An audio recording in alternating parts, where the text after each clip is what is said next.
and this should just kick in. And that's where I wanted to put this on here. Oh, sure, you have to mute the TV. Starting, yeah. YouTube, what up? What up, what up, what up, what up, what up, what up, what up? I think it's working. Does this come at the top? Sometimes. Let's see. Sometimes it's a hater. Oh, YouTube is live now. Hey, it works. We're always kind of shook about that. Make sure this is focused. Can I sit back so I can focus on sorry. this? It's a whole process, guys. Hope everyone is doing good. What's the chat thing?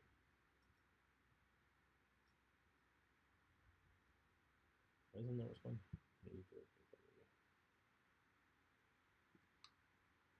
It's there. Oh, they're just saying they do so many things. Oh, they're holding it. Okay. Hey, as long as it's working. Oh, Nate! Hey, Nathan. What up, Hey, son? Nate. Oh, yeah, I don't have to type. I can just say it You can just say it to him. Hey, Nathan. Right? So, I guess, should we wait till people rock up, or should we just get it fucking going? I guess we could just start. It's not that We have serious. to turn on the mic and stuff, right? Yeah. All right, so if anyone who's maybe watching this after the fact, this is episode 2 of the podcast. We've been doing these live. This is the second week in a row we're doing the live. We're trying to make it a regular day and time. It's Fridays, 8 p.m. type of thing. Nathan, are we looking very clear here and crispy? We're looking crispy, mate. Like, are we in focus, okay? This is the tough part. So basically, y'all can see there, we've got the camera, the DSLR camera plugged into the computer. We're running it through the OBS system, which just like, it's night and day having running it through a proper camera than it is the computer like webcam. So we've used it a few times. It's fun. Nate says we look great, and Scott Pellet says, "Dirty living craft beer dude is here." Oh yes, what up, bro? He's been awesome. He's been commenting a ton on everything and sharing everything. Thank you, man. Appreciate you. I guess we can get into the podcast. Yeah. Why the fuck not? It's recording. It's plugged in with battery. I have plenty of time. Yeah. It sounded good last week, actually. Yeah, the audio sounded good. Yeah, right. I guess it's like treated in the house, like nothing. So much easier. Nothing affecting it. Much less carpet. Yeah, right. Absorbs all the sound. Like, yeah. We should talk about that. Right. Cool. So Craig is about to do his intro. Yes, about to do the intro, which we don't do it all separately anymore for these ones. It's just easier. We're back to the old way of doing it. It's way easier. All right, we good? Mm-hmm. What's good, y'all? This is C Certified Brewhead, and welcome to episode 2 of the Adjunct series Quarantine Edition podcast. I can't talk already. Here on BAOS this evening. Once again, I'm here with Tiffany Alexis, our producer, my partner, and everything. Hey, Ben. Hey, guys. Here you go. Happy birthday. Thank you. Thank you very much. This was somewhat of a coincidence that we decided to do Fridays, and today's the birthday. Hasn't fallen on Good Friday for a while. Good Friday, isn't it? Right? Oh, it's a Good Friday. It's a Good Friday. So we figured, like, you know what? It's an excuse to do something interesting and fun since we're all stuck in the house. No, safe in the house. Safe in the house, yeah. You keep remembering. Safe in the house. So we have a bunch of topics today, and now this time, last time we went live on a whim. Yeah. And I was going to say a few people and kind of lie. It was one person who said that they enjoyed the communication with the chats. Did. Oh, Stefan. Okay, Yeah. another dude. And Steve. Really? Yeah. 3 people said that. Yeah. They said they enjoyed it. Though. Yeah. Listening to someone listened to the audio after the fact. Oh, sorry. I thought and you said meant they were just cool with it. Oh, yeah, they were there. Yeah, because our main concern. Well, speaking of Bassam. Check Bassam out. Speaking of the devil. Legend. Or the good one, actually. Sorry. Not even the devil. Bassam said he enjoyed it too. So, Good. Yeah. And also, once again, go follow Bassam Sahili. He's in the comments if you're watching. He's got an awesome channel about finances and mortgages and bank stuff and whatever. If you need to know. We need that financial education right now. More than ever. He's got some great stuff and he really loves coffee and won't stop leaving the house. He's a bad man. So this evening, yes, it is my birthday, and it's very interesting because usually what I do on my birthday is, if anyone's been following our music, since 2012, I've been releasing, essentially leveraging the attention on my social profiles for my birthday for gain in our music. So I released my first ever solo mixtape in 2012, and I usually do music videos. We did a show one year, generally videos, singles, or albums or full projects. And my debut album was released on my birthday, stuff like that. So this year, what we did, we decided, one, we're going to do the podcast, which isn't a release, but whatever. I mean, I guess it is. Yeah. Yeah, it is. Yeah. 2, which we're going to get to today, it's part of the reason for it. We did a collaboration beer with our good friend. Actually, this is like not even just some good friends, but like our bestest beer friends. Yeah. Wood Brothers Brewery in North Glengarry, Ontario. They are freaking legends. We did a collab beer with them. We're going to be cracking a different beer first, and then we're going to get into that one. But it's all Wood Brothers tonight. And that beer was also with our good friends Hops and Bros, who are also big on YouTube. With Nathan Does Beer, he's in the comments now because he's a freaking legend. And Noah from Beerism. Go follow Nate and Beerism. They're all, if you go check any of the posts on BAOS, everyone's tagged everywhere. Go follow them all on Instagram and Facebook and Twitter and YouTube and everywhere. So it was a big collab with the boys. We're going to talk about that a bit later on and how we got into it and how that came about because it was an interesting one. So that was pretty convenient. So we've got a collab beer launching today, and a somewhat separate note, my favorite beer series of all time, Bellwoods Milkshark, the Milkshake IPAs. Their brand new one came out today, and guess what flavor it is? Birthday cake flavor. That was actually crazy. Like, that couldn't have been done better. I just feel like it's pretty good. I feel like that's like a nice trifecta of doing the podcast live. We got our own collab beer and then the Bellwoods birthday. So shouts to Bassam. So Bassam, that's the beer I was like losing my mind about, and you've been kind enough to offer to forward it to me because Bellwoods would not go around the rules because they're well-behaved breweries. Yeah. So first beer first. Tiffany, are you thirsty? Oh, I'm quite thirsty. I thought so. Bassam says happy birthday. Thanks, bro. And he said his channel basically is like how not to be poor. How not to be poor. And you know what? But that's basically what it is. It's just teaching you that How not stuff. to be So poor. I feel like that's convenient, Yeah. Golden life. So I love that. Yeah. And that's really what it's all about. So this first beer is the... I remember it's not autofocus. Oh, it's not. So Okay. Sure. Thank you for reminding me because we did that last time. This is Wood Brothers Glengarry Pale Ale Volume... untapped... What do you call it? Oh, like Listing? I don't know. Registration? I was going to say registration. That's not it. But this was really good. Actually, show it. I can't see the screen. Yeah, they can see it. They can see it. Hey, so Looks this is good, eh? Look at that color. It's beautiful. Oof. I'm gonna put this here. This one. Hey, Make sure Natasha. Natasha's up. Oh, is it Natasha Wood Brothers? Yeah, it must be. Unless there's another Natasha. I don't know her last name. Usually her Instagram is like W. That's what I was thinking because it says W in her Instagram. Okay. All right. Is that you, Natasha, from Wood Brothers? And there? if it is, can you tell us what hops are in this, and if it's the Glengarry Pale Ale Volume 2? Is it? Yeah, it is. It is? Oh, Hey. Well, thank you so much. Louis dropped this off today. Is it? Do you know what hops are in the Volume 2? Because we had the Volume 1 with you guys on Brew Day. So Natasha is an owner from Wood Brothers Brewing. This Yes. lovely beer that we're having here right now. She's awesome. Oh, so sorry, babe. Here's your beer. Thank you. Look at that. Look at that color here. It is absolutely gorgeous. Beautiful. All right, first of all, are you cool to be in the photo? Do you know what? Can you grab the bottle? I was Yeah. trying to do it with my fingers, but normally I try to have beers that I've had before, right? Just because it's a lot easier. Oh, cheers.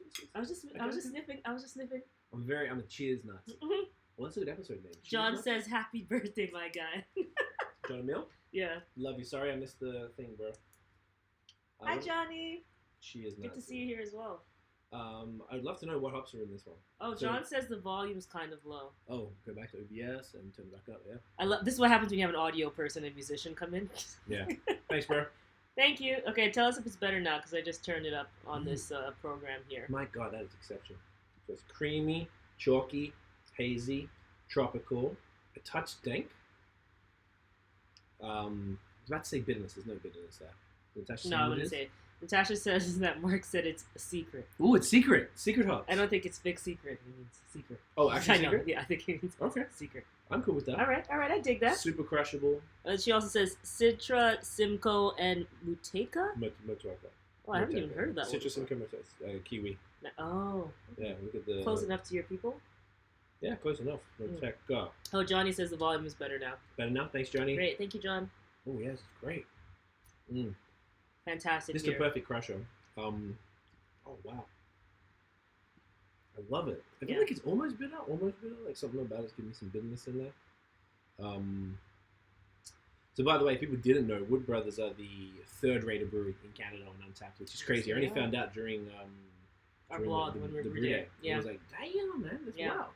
You can see why. Yeah, this shit is just exceptional. So definitely make your way down there. Well, for pickup. if you can. Well, you got to order online first. Yeah. When they do the releases, they had 3 batches came out today. They put it out on Monday, and they all sold within an hour. Yeah. So unfortunately, only the people who were there super early online would have got our collab brew. I know a lot of people were asking about it today, and I was like, oh man. Someone was like, save me a can. I'm like, it's a growler. Sorry, Doug. Yeah, this is really, really good. Of course it is. So their beers are exceptional. That's why we were extra honored to be able to collab with them because, they haven't even been open that long. It's been like less than a year, I think. Anyway, Natasha might correct me if I'm wrong. But yeah, Natasha, has it been a year that you guys have even been open? I think it's either just been a year or like less than. And if you're able to, like basically Massarum and Wood Brothers are the 2 newest breweries that we know of, and they've come in and dominated. It's beautiful to see. Yeah. It's very, very cool. They're just over the border in Ontario, and Louis is one of the brewers. He came and dropped them off today very, very kindly, because for us, without a car, to get to where the brewery is, it's not a distance thing, but to get to a rental place, we'd have to take an Uber, you have to go in the rental place, go through all the process to get the car, probably go to a gas station as well to fill back up. There's a lot of touch points, and it would have, I don't know, I just don't really want to do that right now. I don't know how safe it is. So Louis was he had a bunch of drop-offs to do anyway, so it kind of worked out. And we had a nice social distancing lobby session. Yeah, it was really weird. We're like, hey, oh wait, yeah, probably hey. 2-3 meters from us. We all stayed like separate and stuff, and we just hung out for like half an hour in the lobby just talking. Yeah. So it's very, Natasha said June they opened. So it's not even barely 9 months. Yeah, and killing it. Congratulations, guys. It's amazing. You're making fantastic product though. So I agree. And Natasha, do you know when? And I don't know if you're keeping this crazy tabs on it, but do you know when you hit like top 5, top 10 in Canada on Untapped as an overall voted brewery? So for folks who don't know, and I don't really pay much attention to this, the way that it works is just all the ratings add up, and they get like, I think it's the average rating. Okay. For their beers, and all the difference between the top 3 are usually like 0.1, 0.2. Differences between them all, which is like it shows how much of a close race it is. Yeah. Which is pretty sick. Nathan says safety first, which we are. Yeah, exactly right. See? Nate went down and picked up his, so Nate was part of the collab deal. today, so he went and picked up his for himself and Chris, because we were worried about the point about the car as well was I thought there might have been a border crossing issue because it's just over the Ontario border. Nate and Chris were telling me that the bridge from Ottawa to Gatineau has been closed. You can read stuff out. People say stuff. I like to let you finish your sentence first. Ruth says hi. Hey Ruth. I'll respond. I'm sorry I didn't respond to your text. I was scrambling to get this because we were late, of course. Yeah, we're always late. You know how this goes. Man's always late. And she says that we are adorable. Oh, stop it, Ruth. You're adorable. You are Ruth. And then Natasha says yes. Well, thank you. And about 5 months in. Jesus Christ. So about 5 months in when they started killing it. That has to be a record of some sort on Untapped. Yeah. And then Tim Whalen says, happy birthday, Tim. brother man. Thanks, man. Shouts to Tim. We still haven't met yet. Tim runs the Jackasses in Whitby. He's the one who's been schooling on Whitby beer. Oh, nice. Tim's the man. I love that craft beer gives you virtual friends. Right? That you just I know, but we see him at festivals, like, yeah! Hopefully when we get back to festivals. Yeah. So yeah, we were a little concerned because they didn't close the bridge, but they put a police checkpoint at the bridge going in. So Chris from Pops and Bros had an order from an Ontario brewery, Tooth and Nail, and they weren't, he was really worried, because it was a pickup order, it wasn't a delivery, so he was worried he wouldn't even be able to get over the border. So Nate, I'd like to know how you went with that today to get Chris's stuff, how you went about it. So we thought, Louis said, this down here, the police checkpoints aren't too bad, but coming north-south, between Ottawa, it's a bit more hectic. So I was concerned for Wood Brothers specifically and their customers, because when we were there, and it was, I think, a day they weren't even open. Yeah, people were popping in for Quebec City. It was a Friday too, right? Yeah, on Friday. Friday the 13th of March. It was almost a month ago. Yeah. People were coming from Quebec City, and that's a long way to drive. It'd probably be about 4 hours, probably. Yeah. And it wasn't. Yeah, some guy drove 4 hours to get the beer. It's pretty wild. That's in the same day. Yeah. Same day. And back. So Chris can cross the bridge and get back home. I just can't cross the bridge into Gatineau. Interesting. Why is that? I'd love to know why. Why? That's kind of crazy. Yeah, that's very interesting. But Louis said there's been no problems anyway. That was kind of my point. I was just happy to see. Sorry. Thank you. Don't like seeing even the beer a little bit down. Ooh, look at this. Beautiful. This is glorious. I hope everyone's drinking beer out there. Like, can you please let us know what you're drinking? John, you must be drinking. John, you have to be drinking. Yeah, let us know what you guys are drinking. This is fun. And once again, anyone listening on the audio, like after the fact, let us know if we're doing too much with people, like because we promoted it this time. There's more people here. Last time we did it on a whim. Yeah. So there was like less people. But yeah, let us know if it becomes annoying. We'll maybe keep we'll space it Q&A out. for the end. Yeah, or we'll something space like it out. Then yeah. that. Oh, it's just because Nate says just because he doesn't live in Quebec, so that's just what it is. Oh, so there's no reason to be there. Yeah, so you shouldn't be there. And then Natasha says someone came from Toronto today. Pretty cool. Jeez, my goodness. That is love. That is love for the beer. And Jonathan, I asked what he's drinking. He said, Brunello de Montalcino 2011. I guess that's an Italian wine. I'm assuming that's a fancy Italian John wine. is fancy. Go follow John and check out his new album Spaces in Between on Tough Gong and his own label Mind Peace Love. It's phenomenal. Great project. Check his link to his YouTube thing Yeah. there in the comments. Check it out. It's amazing videos. We shot them on location in Jamaica. Fire. Beautiful voice and just great artist. Great Beautiful artist. man. Beautiful man Just is what beautiful he is. man. Let's be real here. What's Timbo saying? And then Tim said, too many town beers last night. Double couch full of dads, ducks Ooh. fly together, and woodsy wisdom. Damn, I haven't had either yet. Yeah. Couch full of dads. Everyone raves about that one, but it ran out before Jeff Got it to you? Yeah. And Nate says he's drinking the Cadbunny. Oh, Cadbunny. Nate, what do you think? Because we're going to bust it out shortly, and we're going to save the conversation about that to a bit. But I'm pissed because I didn't have any cream eggs. I'm going to get some Yeah, tomorrow. I think we have to go grocery shopping anyway, so for the sake of photography, we're going to go and get cream eggs tomorrow. cream eggs with it. Also, someone said that it Noah said it tastes pairs good. nicely together. Yeah, Noah did his review already today, and he sent some photos, and he actually ate because sometimes if you have like an overly sweet something with it, it would, I don't know, kind of offset the beer flavors too much, but because it's like thick and syrupy, it's whatever, it's a big beer. Yeah. I don't want to go too much into it and take all that time that we're going to reserve later, but yeah, it works with it, so I want to definitely try that. And Nate says, I don't have any cream eggs either, I'm mad, but he says it's dope. Sick, it's dope. Yeah. Nice. An interesting, we'll talk about after. And Bruce says that it looks like we're drinking orange juice, but it's like beer.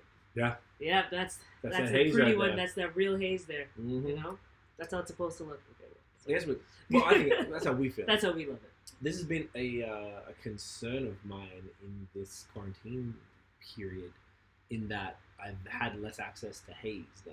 Yes, I know because you we were were traveling. panicking. I'm super panicking about it. It's been a problem. I was like, how am I gonna get my hands on some stuff? And then all of a sudden, I've had a few, this lucked out today, and a few other little like deliveries recently that had some stuff in there, and then hopefully the Bellwoods stuff, and even they were out with some of the haze I don't want to get. But I think it's we went into it the last episode, a lot of the challenges with all of this. Yeah. Because I don't really want to Well, it's like challenges from both sides, right? It's challenges for the consumer because Mhm. they can't get the stuff they love as easy as they could before, and then it's challenges for the businesses, Yes. right? I'm actually curious to know why some businesses chose to stay open and some continue and some closed. Okay. And whether those people closing are not in production. Like, say, Avalon, they closed, right? And they laid off all their staff. Yes. But they might still be producing and selling them. I'm wondering if they're still producing. Okay, so maybe Yeah, they're doing because something like they asked Brad to come in to do more photos. If we that. do Okay, this. so there's just... After they sold out, they said we're closed until further notice. Not indefinitely, but until further notice. And they didn't... As in season production. That's what it came across as, but they Interesting. didn't specify. Okay. I was curious about that. What's Nathan? Quebec needs to sort out direct delivery to consumers. It's just ridiculous. Yeah, it's out of control. It's absolutely insane. We're realizing it more and more. I had a chat with Troy from the Bros last night on Instagram Live, and he was talking about it. The good news on that, actually, which is good to put this. It's interesting because we're doing so many types of content now, and I feel like not everyone consumes everything. So I feel like I'm repeating myself a bit. Yeah. I want to make sure it's documented everywhere. Troy said that he's been dealing with the AMBQ. Is that it? Yeah, AMBQ, Yeah. the Quebec body, and they are officially looking into it now, and they're lobbying the government to allow for the shipping. Now, the problem is, you found out last episode Mhm. that Canada Federally, legalized you're allowed to ship. Right. It's provincially that becomes a problem. Okay, so when you think about it, it's actually a two-way thing for each province, what's coming in and what's going out. One of the main things is the tax reason. So if anyone knows anything about Quebec, if you're going to sell any packaged beer retail, I think, or at least through a bar or something, you have to put that little Quebec sticker on the can. And it's just like, looks like a price tag type of thing, but it just says Quebec. I think it might have a date or something on there. Yeah, there's some number. There's some sort of number, yeah. And I don't know what the exact rules around that. I think this package doesn't count for like growlers and stuff. So he mentioned something like that, like when they come in, to say if you're shipping from Ontario to Quebec, then they'd have to figure out, where are they going to go to get stamped? How does that tax work? Yeah. One thing that we Are you going to have to do, say anyone importing into Quebec, what's the translation going to look like? So that's a whole other thing. Translation so is think a about problem. if anyone wants to ship products to Quebec. That's going to be the hardest. Well, okay, so that's a really good point. And this is because if people don't know, particularly if you're from the outside Canada, Quebec is a French province. Exactly. It's not bilingual. They do not have to have English on their cans, and alternatively in Ontario, I believe they don't have to have French on their cans. I've seen that. Maybe some key things like strong beer, beer fourth or whatever it puts on there, but they don't have to translate their little blurb and all the information about the beer. So in order to sell on shelves anywhere else, like in Quebec, they would probably have to meet some French standards, for sure. Yeah, and then vice versa. So I didn't even think about that. I was just thinking shipping, because technically it's not. If we're here, and we ordered beer from Ontario and it's got no French on it, the beer isn't being sold in Quebec. It's being sold in Ontario, and I think that's the loophole that you can get away with. But if they start importing stuff, because I know, that's when it kicks in. Like BAOS had different labels even and things like that. I remember. I heard 2 crows from Halifax just came in through Trans Brew, so they probably would have had to do a bunch of stuff. Sorry, go on. There's something interesting from what I was asking about, like why some people chose to stay open, some people furloughed, some people didn't. Like, it's very interesting. And I know there's some internal thing behind there in terms of what's in your books, what are you making day to day and stuff. But he said, Bassam said, for coffee shops, some landlords gave rent relief so people can close and be safer. So that means you're not paying rent either, and you're actually kind of covered in a way, I guess, which is interesting. Okay. So they've got no other overheads, because they're still going to have like electricity bill if there's some, maybe fridges that need to be kept on and stuff like that. They'll probably have a water, gas bill, hydro bill, like for heating and cooling. Yeah, but it's like they'd probably be minimal, next to nothing, so they'd be able to afford the expensive. But if they're saying they're a rent, what do you call it? Rent relief. Relief. Yeah. Is that a portion of rent or all of it? And I wonder if did that come from the government? Yeah, that'd be interesting. It probably did. I'm curious. Yeah. Because I know there's some people who actually had to work recession clauses into their leases in order to like prevent something like this from happening where they're in a really bad place.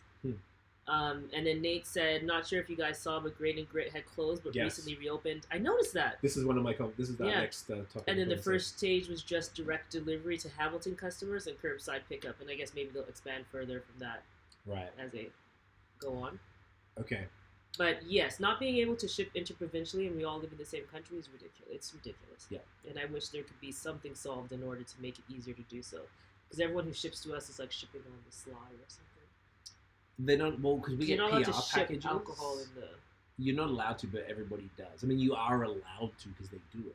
And some, you're allowed to ship within Ontario. Like, Rosewood can ship wine and stuff. Oh, yeah, no. I mean, interprovincial. That's okay. I thought you were saying that within the country. Yeah. I don't know if there's any way that's legal to do it. Like, I've been trading a lot of different places for many years since I first moved here. And I've never had any problems, touch wood. But, like, yeah, it's just redundant, and it's like we were saying, it's a time like this when you realize how important that ability is for, and not even just, breweries, distillers, cideries, wineries, anything that ships like contraband, or controlled substances. Yeah.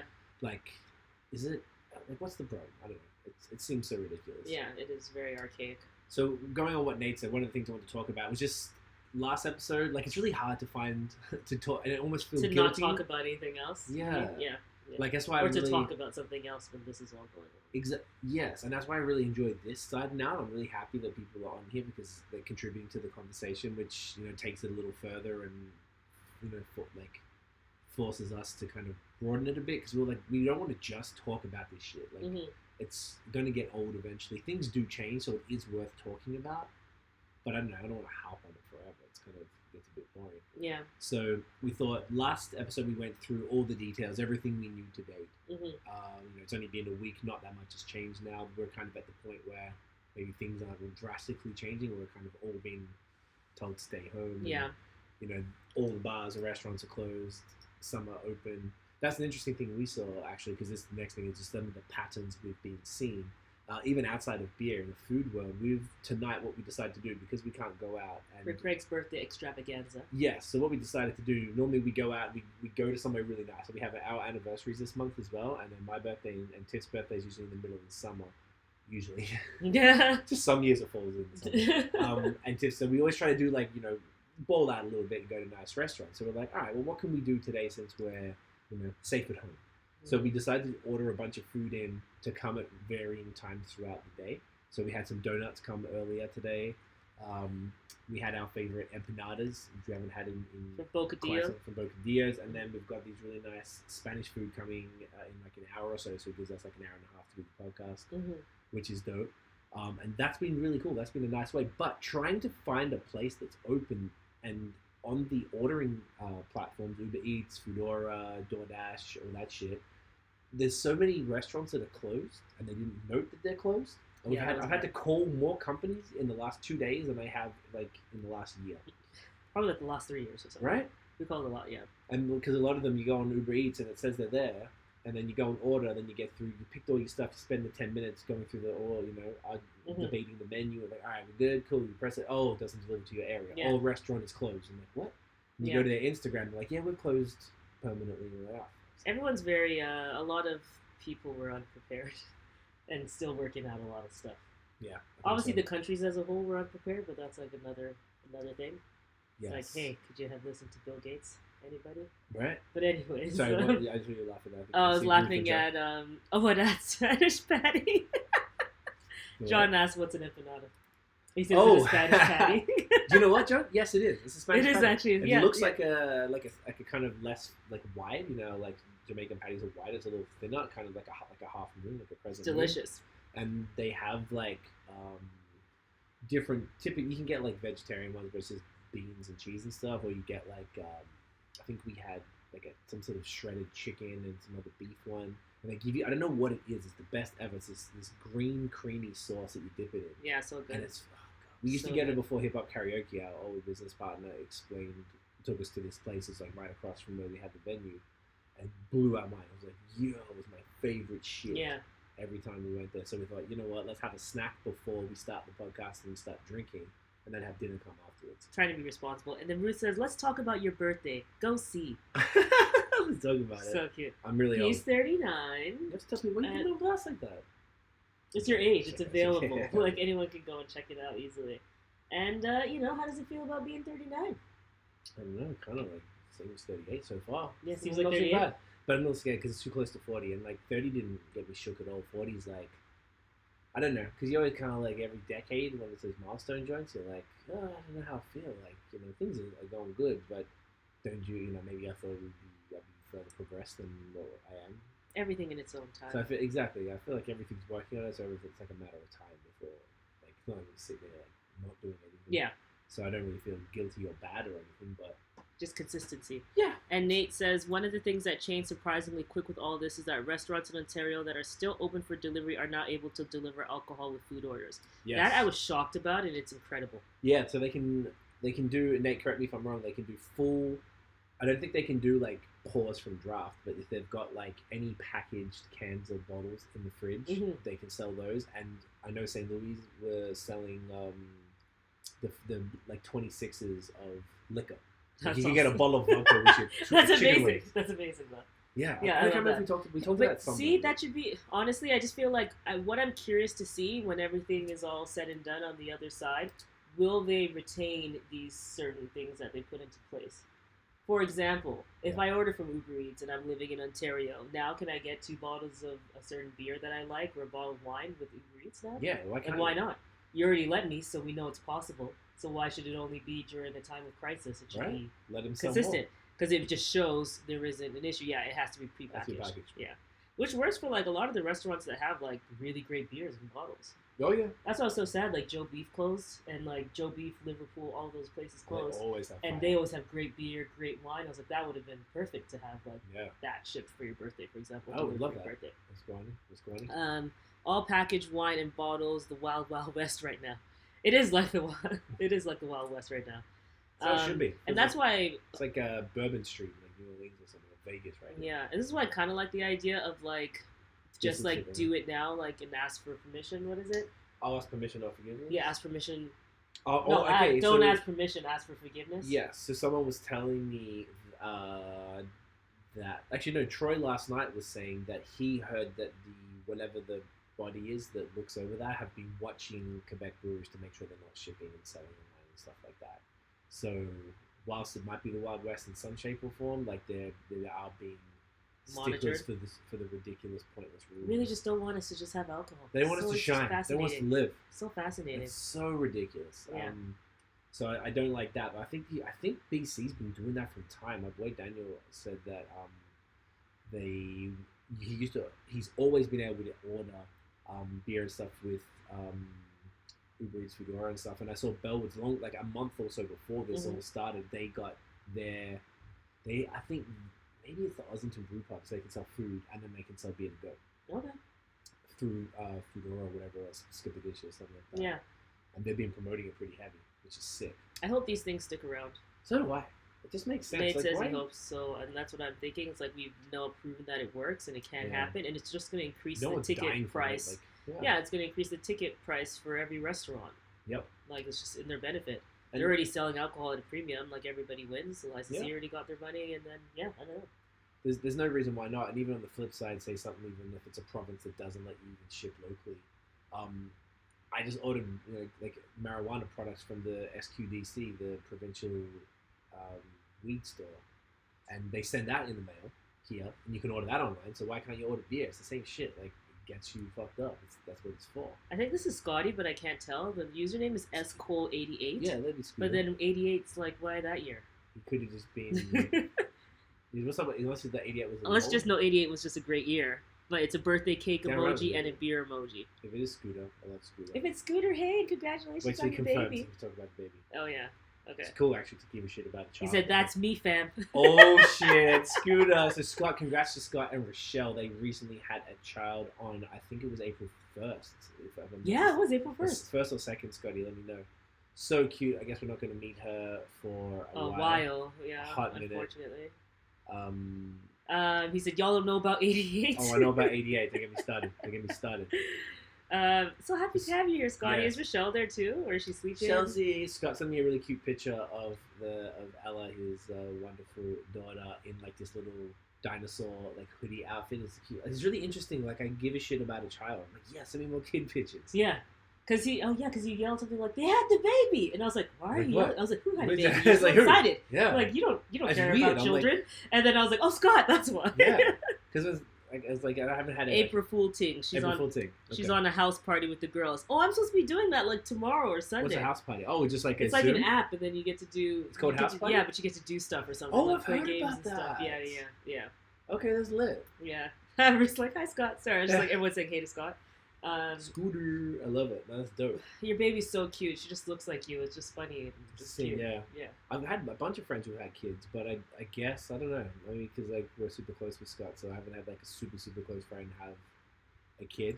And like I don't really like weddings either. But like I was at Scott's wedding party, and I was like vexed, so I had a good time. In 5 years, it was a good night. So.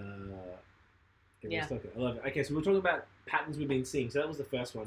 I wanted to bring that specific one up with Grain and Grit closing and reopening, because they said they took the time to pause then to just they were saying work it out. Exactly. They said they thought it was what's the word? Given the information at the time, they thought it was kind of irresponsible to remain open. And the interesting thing is, Fairweather closed with them, and they're just up the street. Nate, you might know, did. Thank you for warning me, Tim. You can take it. You can say that publicly. I was like, Craig has spinach in his teeth. I was trying to take care of you. I don't know how to get rid of it now. Okay, but what's your question for Nate? Did Fairweather reopen too? Oh, Fairweather even closed for a while too? Why did I get spinach in my teeth? I didn't know it was spinach. Something from your empanada, I'm sure. You mean a Spanish patty? Your Spanish patty. Delicious, Johnny.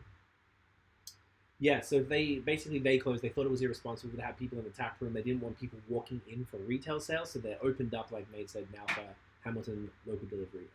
Yeah, he says not that I know of for fair weather. Okay. Everyone's missing everyone. Nate meets everyone. Talk more about beer. Okay. No more about Scott's Not baby. more about Scott's All right. baby. So Sorry, we're excited about it's your babies baby, and other Scott. shit, bro. Like, it's the new one. Yeah. So other things that we've seen, new beers are continuing to be produced and sell out. So an interesting Like one, this beautiful. like this one right here, sold out within an hour. The collab that we did with brothers that we're gonna bust out next. That beer, when we made it, I was like, it was starting to get real. It wasn't completely like shut down, and we all didn't know. We thought we were being like overly paranoid because there weren't aware. really enough cases or anything like that happening in Canada. And yeah, I'm just like a germaphobe, so I was already just Lysoling things like 3 weeks ahead of time. You were good because we went to Vermont too. Like, and then we went in there and we're all still just kind of being like, oh, maybe we should start like not being close to each other. And then like 4 days later or 5 days later, that's when like shit started getting real. Right. Yeah. That's true. I think like 4 days later. But I was a little worried. Correct, you're so right. Yeah. I was a little worried for Wood Brothers, like, oh, how's things gonna go? Not even just about the border thing, which kind of came out recently, but like, oh fuck, what's gonna happen with this beer release? Like, how is it gonna work? But everyone adapted pretty quickly. Yeah, you guys did really well with Brothers, especially just like saying like, this is the process, this is how it's gonna be. Yep. When you come up, I saw it's like there's a table there, so you just pick up from the table, one person at a time. Stay in the car, like it's just very simple, very minimal contact. So the workers are safe, the people who are the customers are safe, and they're still selling out. And they're still selling out. So I love that this is a great example. It's also really good for them because it's a small system and they're able to continue to innovate and do fun, new beers all the time with not too much risk. You could be sitting on some stock. Like Troy from the Bros said right now, he's sitting on a bit of stock. He has to. He's working on moving that. We got fuzzy, or is it just that? Oh, it happens sometimes. I think it's our band. Oh, okay. Yeah, okay. Speak to it. Yeah. So that was one thing. I've seen other, like Masora have done. They're doing less releases, but when they're doing them, and they're still selling out pretty quick. Yeah, I had now a friend they're closing. Went to get some for me. I told him to do it, and he thought he had a bit more time, and they sold out in like 2 days.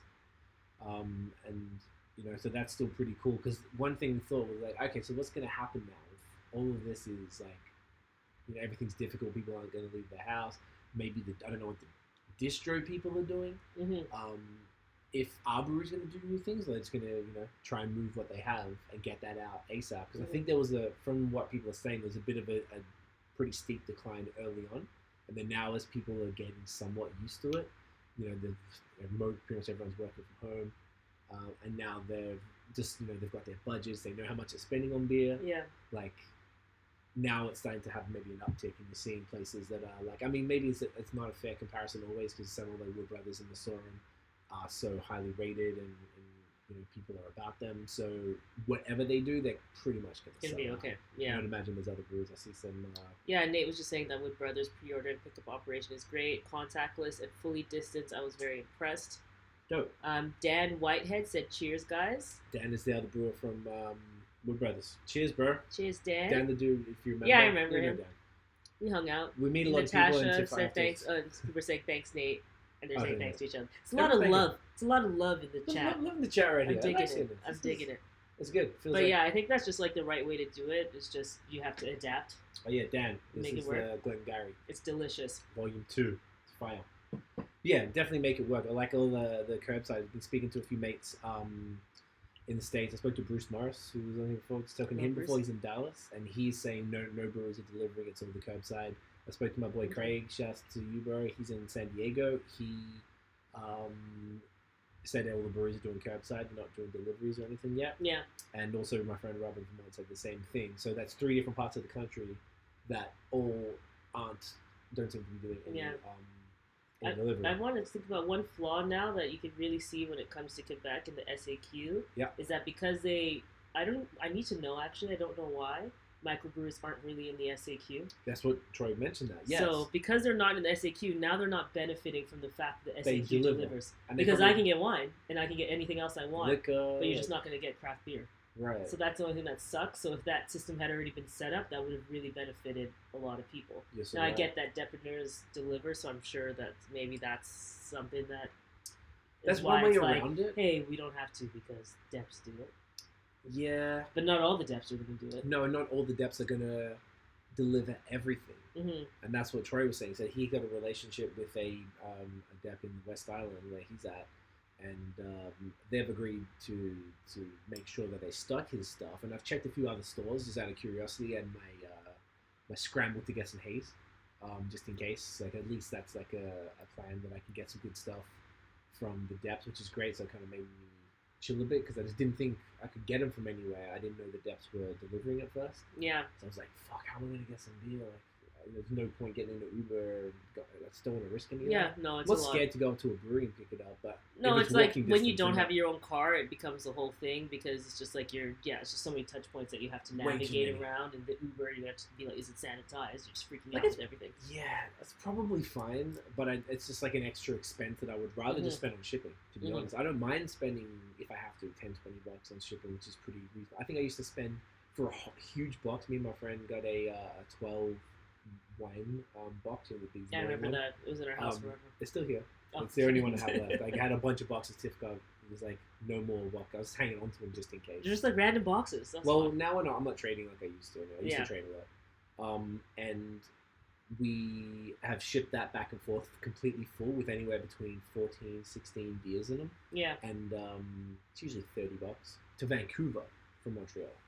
So like that's for pretty much a case weight because there are a lot of big bottles in that one. Yeah. So like Yeah, it makes shouldn't sense. be For more than Rosewood, 30 I think I boxes. paid $20. Really? And that's for for the half a box. dozen bottles. For half a dozen bottles of wine. Pretty good. Yeah. And that's a great thing. I mean, like, I don't put them on blast necessarily, but like, we're friends with them. They find ways to do what they need to do. I think there's people who don't mind, doing a little like, let's say you need help out, like help you out. Yeah, yeah. I asked my friend who works at Bellwoods, I said, any chance? He's like, no chance. So that's but why luckily, Bassam has gone. Scott was asking, has anyone got the Birthday Cake Milkshark? I ordered it today, Scotty. I sent it to Bassam, and so Bassam's the sending dealer. it to me. Bassam's the dealer here. But I only got 2 of them because I was like, I don't need any more than that. But Bassam said he might drink them, so as long as he doesn't drink them and he sends them on, we're good. I would say, Scotty, order them today. Brad said he went on, and I'm not sure if they even had any left. Definitely do it. I was saying before, Scott, it's beautiful because it came out on my birthday, and it was the birthday cake deal. It was meant to be. Meant to be, and it's all the right Ask place. Luke if he did it on purpose. I reckon he knew. It was actually, they said it was late in the newsletter, so it was supposed to be last week. So new beers continuing to be produced and selling out. Brewers closing and reopening. Test batches, I'm seeing a bunch of as well. I had Lager Beer sent a test Pilsner that they're looking at doing now in just like a silver bullet can. And Dad says he's happy you like the beer. Oh, so it's really, really good, man. I could crush this all night. What's it called as well? LeBras, the head brewer, wants to shoot over some of their test batches they're doing. So they're doing a bunch of smaller things. I'm not sure if they're popping them in cans or growlers, but just kind of following on from the breweries producing new stuff. I think it's really, really cool that they're even doing the batches out and getting them out to the media to try it. Like, they don't really care so much if you talk about it a ton. But the Pilsner was really good. I actually drank that during the live and took a couple photos of it just in case they want it's worth talking about with them. But I like that it looks like people are still experimenting. They're not scared to experiment. They're still down for pushing everything forward full steam ahead, or at least partial steam ahead, because they can't go too crazy. So I don't know. I thought one genuine concern of this is that we're going to lose the creativity and the innovation of hashtag innovation of the breweries. This is the thread, I think. Yeah, I saw you had it listed there. So, yeah. Which I think is really, really cool. And I've also noticed a lot of brewers are selling growlers. Or I know Masorum was selling crowlers only for a while. They were probably getting rid of all their existing keg stock. Because I know that's a problem. So breweries are going to need to sell all their growlers or crowlers if they have them, and move all that shit, get it out while they can, so that beer doesn't go bad, and then they're able to maybe start packaging some new stuff, and probably exclusively packaging now, because it's not like restaurants are buying in the product and stuff. But I don't know what restaurants are doing with their leftover kegs. Like, what happens there? Ooh. Yeah, what does happen with that? See, this is the shame, I guess. It's just like it's just a waste in the end, right? Like if you were a restaurant and you just re-upped on all your kegs and stuff like that, you just placed your orders, because everybody was living life as they're supposed to, right? I don't know if a few people had the hindsight, perhaps, to start looking and seeing that things were getting like, okay. Kind of like how we just went grocery shopping a bit earlier than the craziness. Yeah, we did. Just before, because we're like, okay, things getting a bit interesting here. maybe there are some people who started out of concern to just scale back a bit. Yeah. And based on what I've seen in the travel industry and hospitality, numbers had already started decreasing around late February. So there is a chance that restaurant attendance had already started decreasing as well. Yeah. So then hopefully they're ordering less. But otherwise, I guess it is what it is. You just have to throw it out. There would have been nothing else, which sucks. Super trash. I think that's why being able to do the bottles is so important.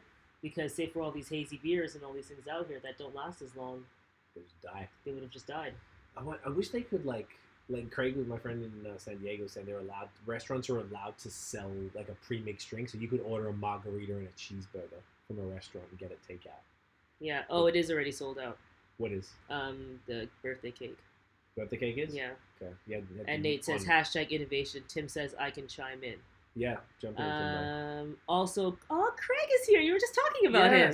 What up, Says son? happy born day. Cheers, mate. Thanks, brother. And good question for Troy Kegs. But anyway, Tim says, for yesterday. You talked to Troy? I talked to Troy yesterday. Okay, yeah. Tim says, beer store, we sent everything back, full credit, but lost out on everything tapped. Some breweries took back untapped kegs, and we are worrying about credits later. Okay, so maybe the breweries will take back the kegs, and then they could resell them via growlers or crowlers via their retail. That would make sense. Oh man, those keg businesses must be really screwed right now. Oh yeah, man. There's so many businesses you don't I didn't even think about that. Yeah. Like Craig, our friend in San Diego, he has a dog walking business that's really successful. He kills it. And then all of a sudden now his business has dropped. Yeah, I think it's gonna. Everything is going to. And now he's had to sort of lay off his employees. He had a bunch of employees and shit. So now he's sort of running it. And you don't really even think about how many other industries are affected by people not being able to leave their home. Yeah. And Tim says you're right. So exactly that. Okay. Yeah. Well, that's dope. Then that's smart. If I was a brewer, I mean, I guess there's no point taking a half. If you got a half tap keg, I mean, if you've had one pint out of the keg, that would suck for the restaurant. I mean, they might as well just be like, all right, staff. Well, here's staff. Yeah, everyone drink. You can't do a staff party because everyone has social distance. Like, all right, you sit on that. So you table. just pour everybody's stuff Can and you tell them imagine? to walk far away. There must be a way to like for them to do it. They'd have to just like. Maybe if they got, say staff, because they don't give a shit about the cleanliness of it anyway. They're like, all right, if you bring in a bottle, I'll fill it up with beer for you or something so it doesn't go to waste. Because that's or the last thing you restaurants. want. It sucks, man. It's so sad. Yeah. Do I have another point on this one? And selling growlers. No, that was the main point. That was great, Tim. Thank you. Yeah. Because, Nate's like, oh, yeah. He's like, or yeah, Tim. He's like, if someone in here, you can ask. Yeah. So I love that. That's so cool. That's great. That's perfect. Yeah. No, it's really important. So something kind of a little lighter that we had on the list to talk about. So I guess most of y'all probably would have watched Tiger King by now, the most ridiculous show of all time. It was pretty crazy. Apparently my boy Rich was telling me on Sunday they got the bonus episode is dropping. There's a bonus episode? Cool. Yeah. I heard about the bonus episode, but I didn't know when. I know, right? So we'll go through one more. Don't be surprised. Okay, so we're just going to go through. So I love craft beer. I don't know how. Do you want to explain what this is? Yeah, sure. Are you going to get the Cadbury? Yeah, I'll get it. Okay. Wow. She's like, wow. Tips, I was like, I've been waiting for you so I can jump into this beer. I've been taking my sweet ass time. So get out of here. Everyone has watched Tiger King, right? Like, there's no way at this point that you haven't watched Tiger King. But we won't put any spoilers in here, but it's a show that swept Netflix and swept the nations, okay? Everybody's talking about it. So what's interesting with beers, I do not know how they get away with all of this excessive copyright infringement. Oh, I think it's just because they're small. It's just like they must be flying under the radar because this is hilarious. Not everyone does. Not everyone does away with it. So a bunch of breweries came out with Tiger King names, which we thought were like really funny, or just like it's interesting, it's innovative, right? Yeah. So one of them is Carol Baskin Cream Ale. This one is like El Rey de la Tigers. I love that. I'm sure that's like Los Tigres. Oh, okay. Oh, yeah, this is fun. Yeah, there you go. What's this? Fresh Kills IPA? Yeah, I guess it's a fresh kill. I guess it's a fresh kill, so that makes sense. Say Bro Exotic. Oh, yep. Like Joe Exotic. Another Joe Exotic beer to a tiger soon. I don't know pale ale. That was my favorite one. That's Evil Genius. I love felt cute. Might feed my husband to a tiger soon. I don't know pale ale. That's amazing. They're the ones that always have that crazy long names, though, right? Yeah, they're kind of zany. This other brewery, Greater Good Imperials, put Carol Baskin Did It as the stamp under the bottom of their can. which is like Carol Baskin did it, right? For sure. Like, please let us know if you, for some reason, and I need a full explanation, why Carol did not kill her husband. Because it's like not even a question. I don't think anyone. OJ said that Carol killed her husband. If anybody knows about killing their spouses, it's Orenthal. Cats on Cats IPA, cute. Okay. Stash Exotic. So a lot of people threw the exotic in there. Why not? So did you tell them where you're looking at this from?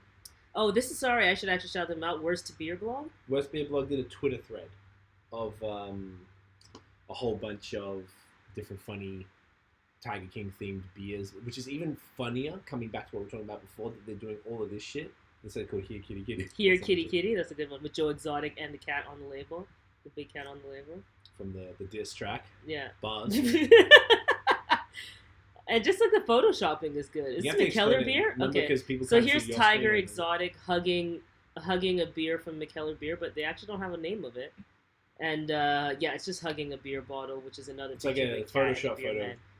Oh, they're all just photoshopping Joe Exotic, the legendary Joe Exotic, onto the cans.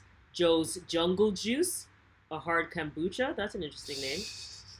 I Saw a Tiger, sour IPA. That's good. Hop Exotic, hazy IPA. Ooh, that's from Evans Brewing. Okay. Oh, and then other people just started putting random ones in there. Carol F. and Bashkins. With it spelled different, KARROLF.N, like F and Baskins. Yeah. It's Four Loko. Four Loko, exotic. Also, some of these could be April Fool's pranks too. Carol Fudgin' Baskin Robbins. And it's in the Hot Baskin Fudge Sundae Stout. So if you guys are on Twitter, you can go to Twitter and go to Worst Beer Blog. And check them out. Yeah, so you can see all the posts. They've got like a thread on it. I love Carol Baskin Cream Ale. Take the link of the thread. Oh yeah, I and can. Just put it in the thing so people can follow along. And then you know what we should do? I just need to figure out the tech for it. Is actually do screen shares. Yeah, screen share would be dope, but we haven't. I think you can do it in OBS. I bet if you look at it right now, but I don't want to fuck with it. Also, Tim said that they share those may or may have not shared those open bottles of wine. Oh, of course, that's a good point. That's how you can do it. But what about the kegs, Tim? What about the tapped kegs that you've like half done or whatever? Yeah, and Steve DeVille says, "Sup, people." Hey, what Steve. Up? What up, son? So that's pretty funny. All right. I like that. All right, it's time. It's the moment. Are you ready? Yeah, I'm very ready. I've been waiting.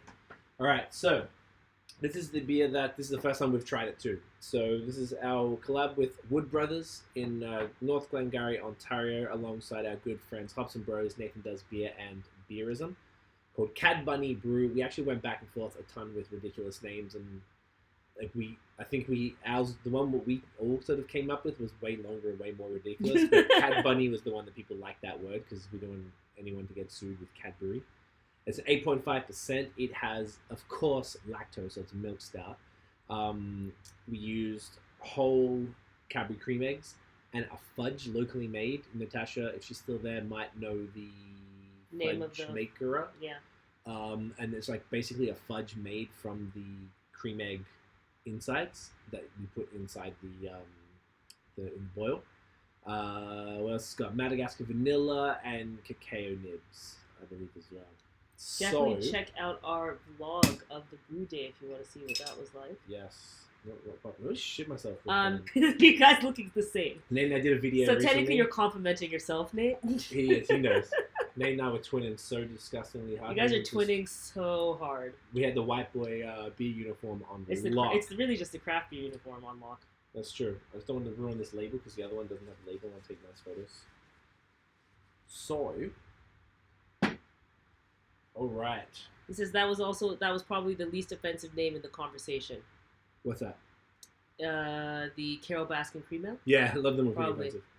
So.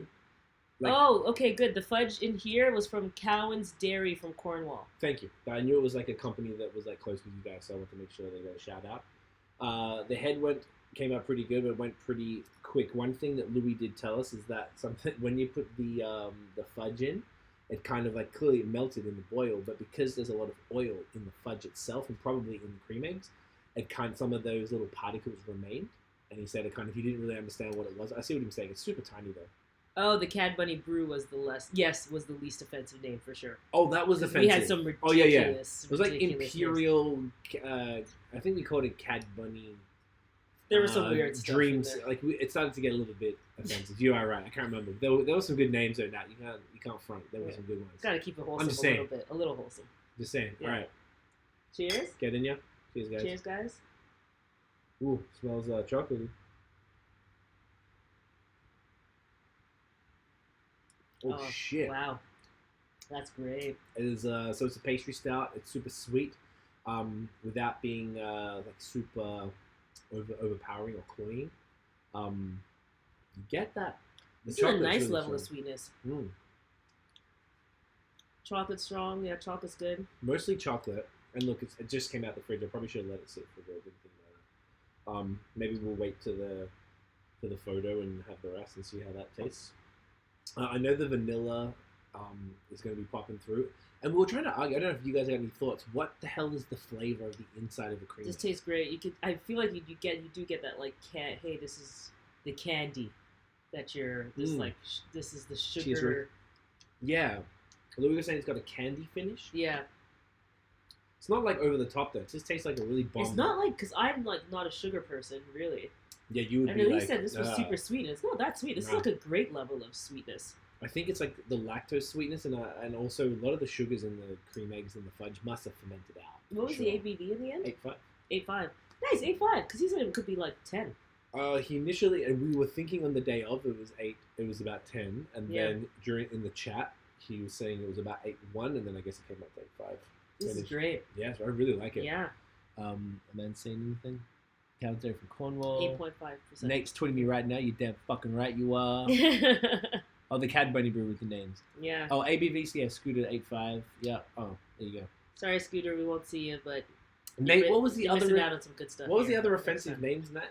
Nate, I don't want to go into the phone and start digging through the thing. There was a funny one though. There was like, a bunny dream. Like, he went very other half in the terms of like, is it other half that has the ridiculous long names? No, Evil Twin. Evil Twin. Evil Twin has ridiculous names. Yeah. Oh, this is really, really good. This is nice. Yeah. So actually, I just want to talk about this. Is what I want to talk a bit more about how the collab came about because this was an interesting one. So we known Wood Brothers for, I was gonna say like 18 months to 2 years probably. I think we met for the first time in person at the 2018 BAOS Oktoberfest, but we'd been talking before then. So we met the whole team. Everyone was there. And I'd heard about them, and I knew that they were going to Vermont a lot as well. Mm-hmm. What do you say? Lots of bad uses of cream. Yeah, lots of cream. I thought it was so funny, Nate. Fuck, man. So yeah, we knew the guys, and we'd sort of been following along with what they're doing. Seen them at a lot of different events. Louis dropped us off some beers sometime last year, so I got to actually try the stuff. Extraordinarily impressed. Like, all of them were super fine. And this was really early on. Just from the beginning, yeah. And so I knew they were killing it. I'd been really wanting to do a podcast with them, and then we, I guess everything changed for us. I got sick towards the end of last year for a couple months.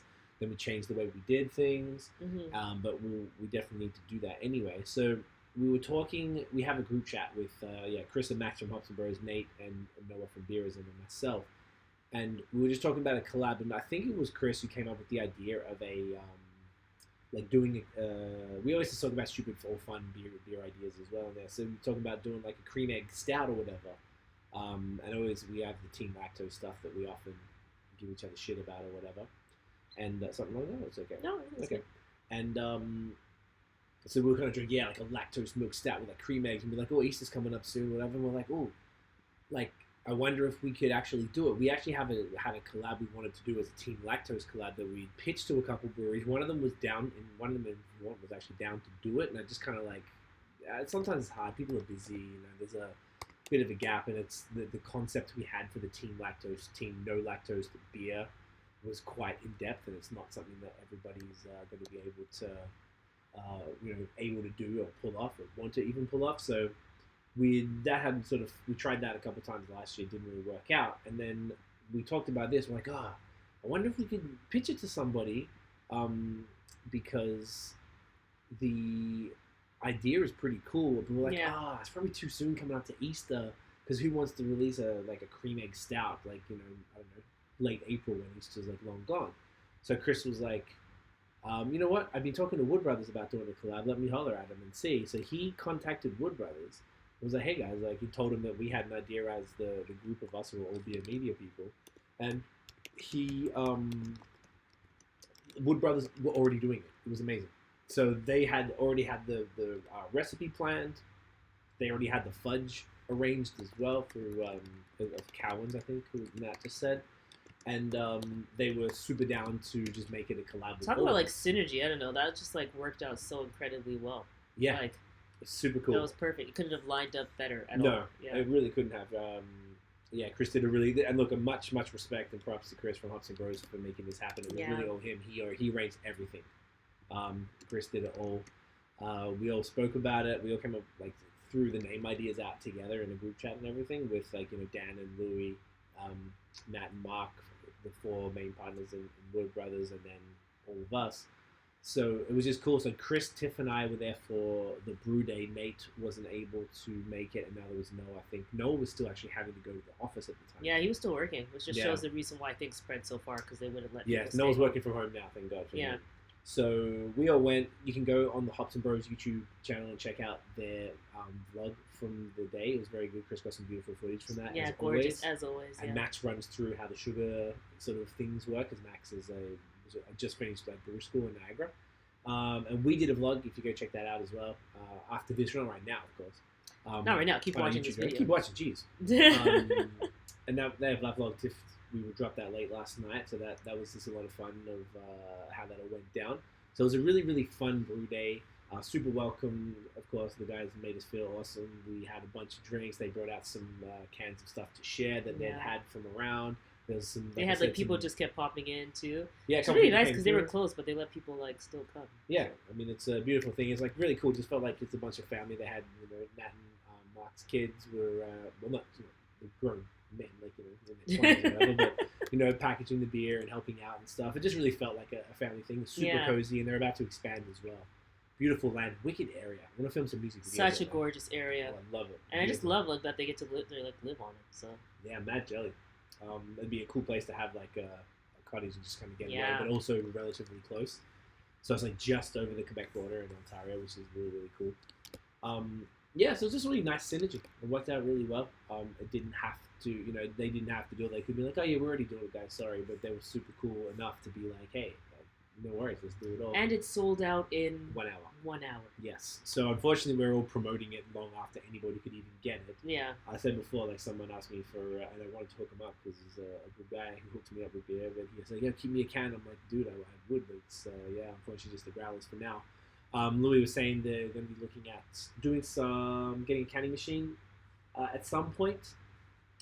It's probably not the time right now to be dropping money on cans, but I feel like for a brewery like them who are so highly rated, their cans will just be trade fodder, as the kids say. Yes. Would you like to hear what our lovely viewers are saying? Yes, thank you. So Nate says Team Lactose for Life represents.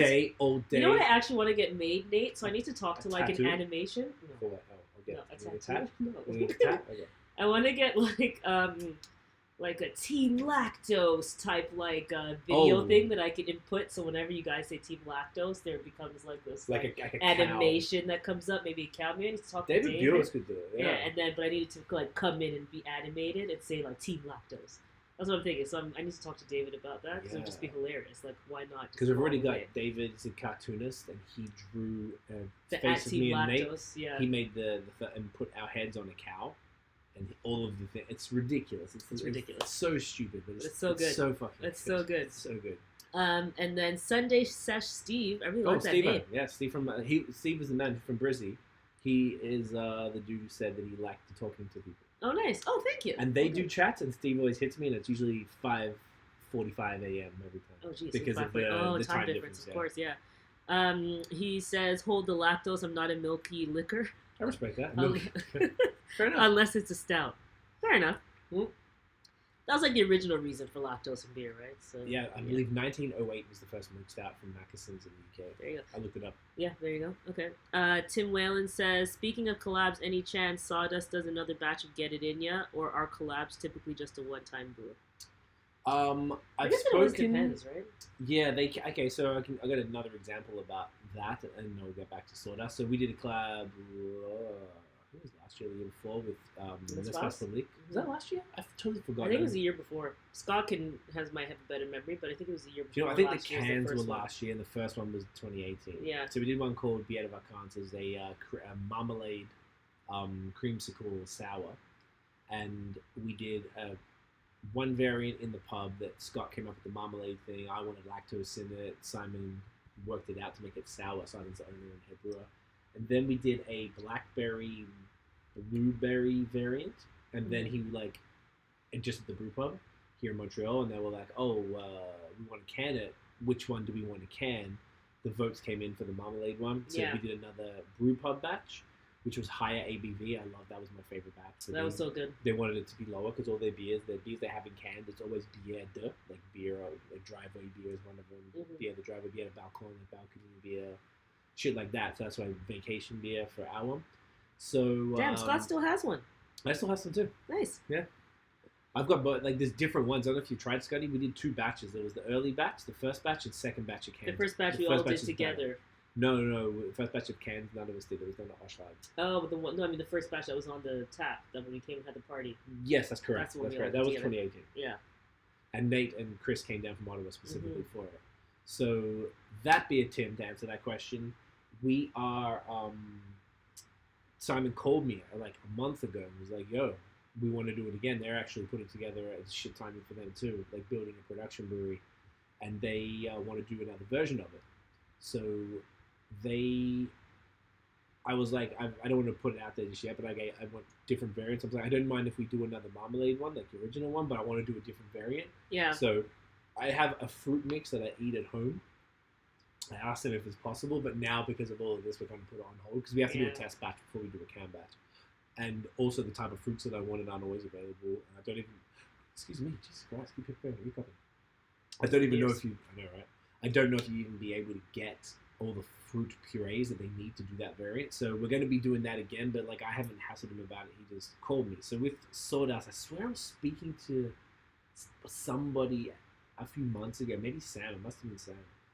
Or Brad was speaking to somebody, my brother. Yeah, I think it was Brad. And then they were like, yeah, we'd be down to do another collab. Now, whether that's Get It In You or something else, I think Get It In You needs some tweaks. That was one of their first really, really hoppy beers. They're a lot better now.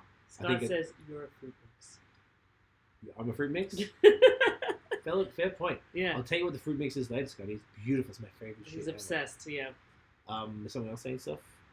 Nate says it's been the best cow, so I assume that's according to lactose. It is the best. And Natasha says next time I'll have food for you guys. Those pretzels were delicious, Natasha. Gorgeous. Okay?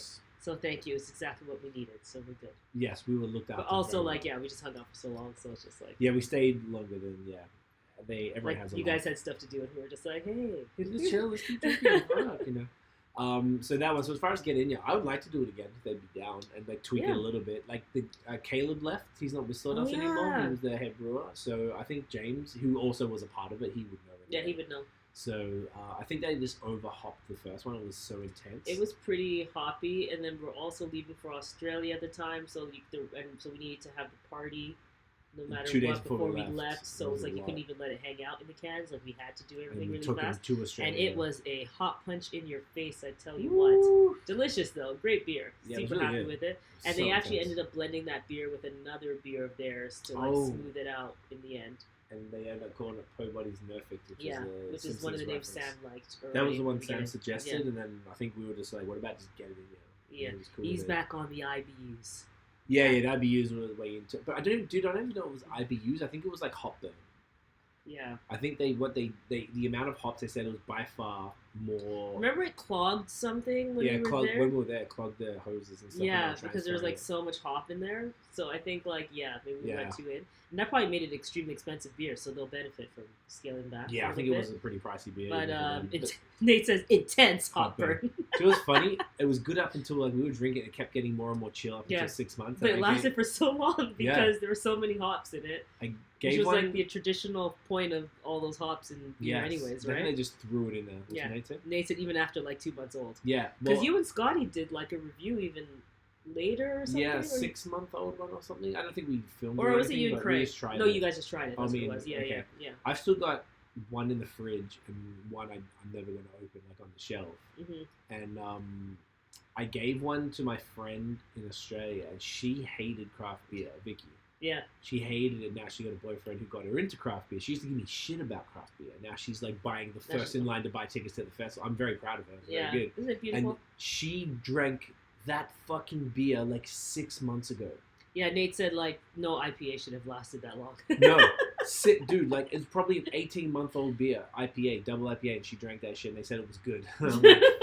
I would actually be ballsy enough, and it's been just over 2 years. I think it was February the 6th was the launch party. I remember it because we left February the 8th. Yeah. So that means it's like 2 years and 2 months, like a 26-month-old IPA. It'd be funny one time just to bust it out and be like, I'm down. I don't know. I don't know if it's like a waste. We should just keep it, or it's for some reason it's just in the fridge. But Tim, I guess the long-winded version of that question is, yeah, we would definitely do it again. I guess we just have to talk to Sam. But we do collabs often. Like we did Echo, the collab with Echo, and he wants to do another one again. We actually have a whole bunch of ideas. They have a bunch of ideas down. So yeah, like you know, especially if something's fun and it's received well, it's like why not keep it moving? You know? No, I agree. We've done exactly. There's some I'd like to like. The problem with the and guys, this beer is fantastic. Yeah, it's really good. It's really good. It's getting like even better as you do it. And the little things in it, like it's so minuscule. Like if you didn't say anything, I wouldn't have noticed it. Yeah. I would have noticed the oiliness, but I wouldn't have noticed the stuff. It just kind of looks like it's just science. It's so funny. Like also it's small batch brewing, right? So basically, you know, it's never like production crazy. It's perfect. Smooth. Fingers crossed. Yeah. I could just reach out to Sam. I spoke to Sam when we were in Ottawa like a month ago. Oh, because he was sending you the... What was that beer? It was called a Viva Stout. They did a Viva Puff, like the cookies stout. And we were at Small Pony with Sean, and we were drinking his beer, and he was like, oh, I bought a case of this. Like, you have to try it. And he went out and grabbed a can of the Viva Puff beer, and it was like, I knew that we don't have them in Australia. It's a different one, but same concept. Mm-hmm. So it's familiar. And, fuck, it tasted exactly like it. It was ridiculous. It was so good. And I sent a picture to Sam. So he said, I'm going to just be like, I don't know if it's the time right now, you know? Like, I don't want to be like, you want to do a fucking collab? Because, like, I don't know if people know how it works with Nate. Nate says, I've been working on a bottle for about an hour and a half, and it's delightful. Oh, Nate's just sipping that. Yeah. Ooh. This is nice sipper. Doesn't mean I'm taking my time with it. I don't want to, like, crush it down. I want to soak it up. The way that collabs work, you got two ways. You can it's like a marketing thing. So that means that there's no money involved. The brewery pays for the house. The house. Yeah, what's the word? Ingredients. Fucking hell. Yeah. I'm so tired. The ingredients, and then we contribute via marketing. Mm-hmm. So that's the predominant. That's the only way we've ever done it. We've been offered to put in for the beer if we wanted to do a revenue share. Yeah. And that's another option. You just have to put the money up front, and you could get the stuff back on it, or exactly. Profit plus profit. So. Yeah, exactly right. So that's another way to do it as well. You can kind of split it. But typically the way that it works, it's like even for breweries collaborating with breweries, it'd be like, all right, well, whoever's brewery you brewed it at, that's the brewery that pays for everything. They host it, and then the money comes in, and you just use it as a marketing ploy to sort of share the audience. Alternatively, you could probably do like, all right, well, we come up with the brewery, come up with the recipe. We go to one brewery goes over to one place, and then you swap over to the next one, and you brew it over there. Particularly between provincial lines, that's the money. That's what Flora Hall and I think it was Bar Canada, if I'm not mistaken, did a brewed IPA. Was it Bar Canada? I think it was. Yeah. They don't know. What was the Gerard Como beer? I think it was Bar Canada. They did one in Ontario and one in Quebec, and it was the same one because Gerard Como was the dude who got done by Canada. Yeah, he was the bloke who got busted by the cops bringing back too much beer. I think it was from Quebec into New Brunswick. That guy, yes. So that's why they named the beer after him. That's cute that they named the beer after him. And it was one of the first brewed IPAs I ever had actually as well. So that was back when Brutes were popping, which is unfortunately not around so much. No. That beer didn't make it in the end. I wonder why. That was one idea that you came up to talk about tonight. I was just like beers that, like they talk about tech that went to the graveyards or something like that just didn't make it. Styles like so many, make it. like Google Plus or something, like those products. I was just like thinking about styles that didn't make it, but we have to think about that a bit more. But brewed IPAs, I just thought they would be a thing, and then they just weren't. No, that was unfortunate though. It was interesting because I enjoyed them, yeah. I love them. I guess in the end, like the brewers' sales dictate how that goes, right? you put something out, the market decides, and if the market isn't buying it, then I guess that's just it, and it dies. They brought out a clear IPA that tasted like a hazy IPA in a haze world, and that just shows you. I feel like that must be part of it. Because taste-wise, I think they were great. I love that nice, dry, crisp palate. Kind of reminds you of a Crispy Boy a little bit, but got the tropical fruits of an IPA. Yeah. Like, it was a great style. Yeah. I had a bunch of good ones. I had a bunch of not so good ones, but most of them were pretty good. I was always super vexed. Like, I can't remember if I've said this before. We were in San Francisco in December, and the brewery that invented it called Social Brew. Mm-hmm. They're on the west side of the island. And I was like amped. So I was like, fuck yes, I'm going to go to that brewery and I'm finally going to have a brewed IPA from the source. Because I don't know a single person who's ever had the original brewed IPA. And they didn't have it on. I'm like, how are you inventing so even they a didn't, style? so there you go. Fam?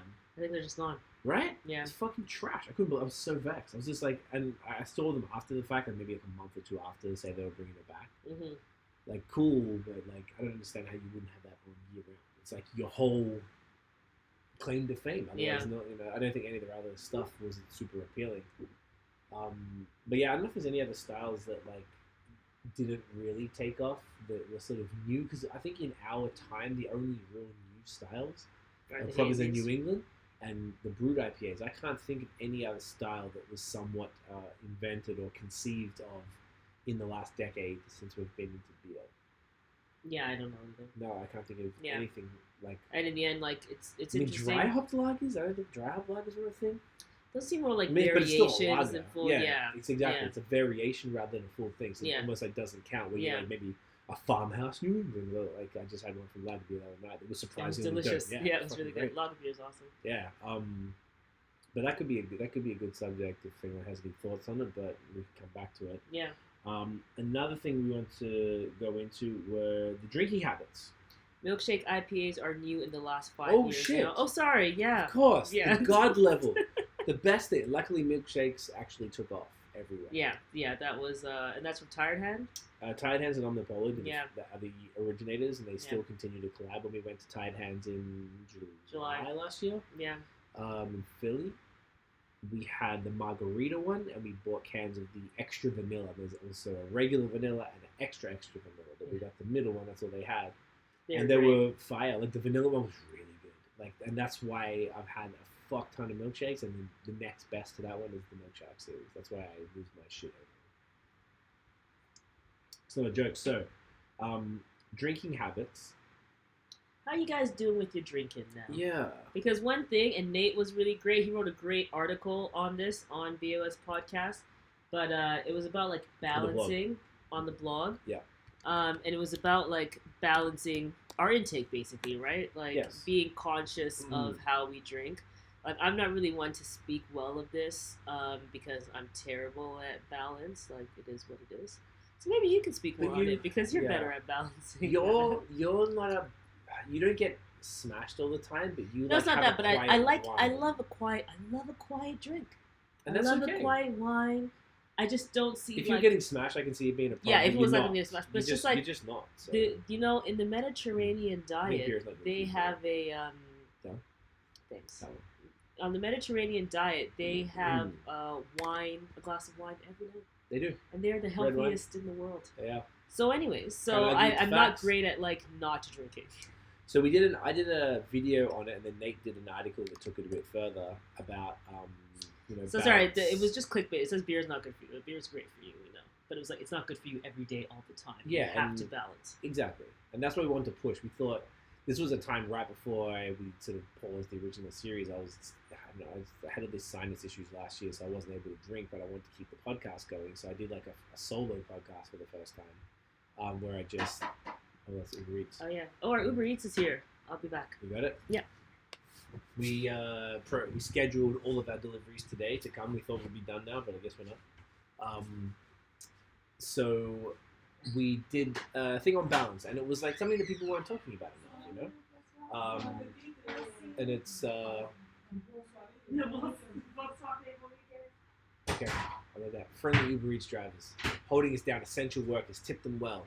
Respect, like tip everyone well. Yeah, making sure we do that tip, and make sure you Lysol the goddamn containers. It's so ridiculous. to Lysol all the damn. We bought donuts and stuff, had them delivered, had to fucking clean up. That was crazy. So, balance. So now though, right? So balance is important. It's something that doesn't get discussed enough in craft beer. Steve saying it's almost lunchtime, almost time for beer. Damn right it is, Steve. Don't be scared, mate. Fucking go in, alright? Get hard to get home, mate. So, as far as like balance is concerned, during this time when we're all at home, every day kind of feels like today is a public holiday. It's Good Friday. Every day kind of feels the same. It's probably, I would imagine, even harder for people to go back to that balance when you can't go to the gym. You're sort of forced to either go for a walk or do your own practice at home, whether it's body weight stuff or some yoga or something like that. We were sort of curious how people were handling the change. They said consumption is still not taken seriously enough in the craft beer scene. I agree. It's definitely not. I've seen some people say that they've drank less during this time. Maybe they just weren't feeling it because, this isn't just like we're all home for fun. This is a pandemic. People are dying. Like, in the end of this, likely millions of people are going to die. And that is really scary. And we're home. And whilst we're safe and we're very fortunate, everyone, if you're watching, listening, commenting, you very likely have a roof over your head. You probably have income, whether it's from a job or from the government, who, here in Canada, we're extraordinarily lucky to be, live in a country where the government has taken it seriously from the beginning. As much as I'm not a fan of the Quebec administration right now, they came through, they put all they did the right things at the right time, particularly for a bunch of people who don't seem to be taking it super serious, meaning the population of Quebec, because we have 50% of the cases in Canada. It's not, sometimes you don't want to be, drinking. It's like, yeah, Nate said, it's scary. It is fucking scary. It's like, every time you go to the grocery store, you've got to Lysol all the products down, or wash put all the fruit and vegetables in the sink and wash it up. You got to wash your hands when you touch anything. So Tiff just opened the door to the delivery person, took the delivery, put that on the kitchen floor, which we then have to mop, and now she's washing her hands thoroughly because she touched that. Then what we do, we have one person who's dirty and one person who's clean. So she'd be there, she'd open up the container.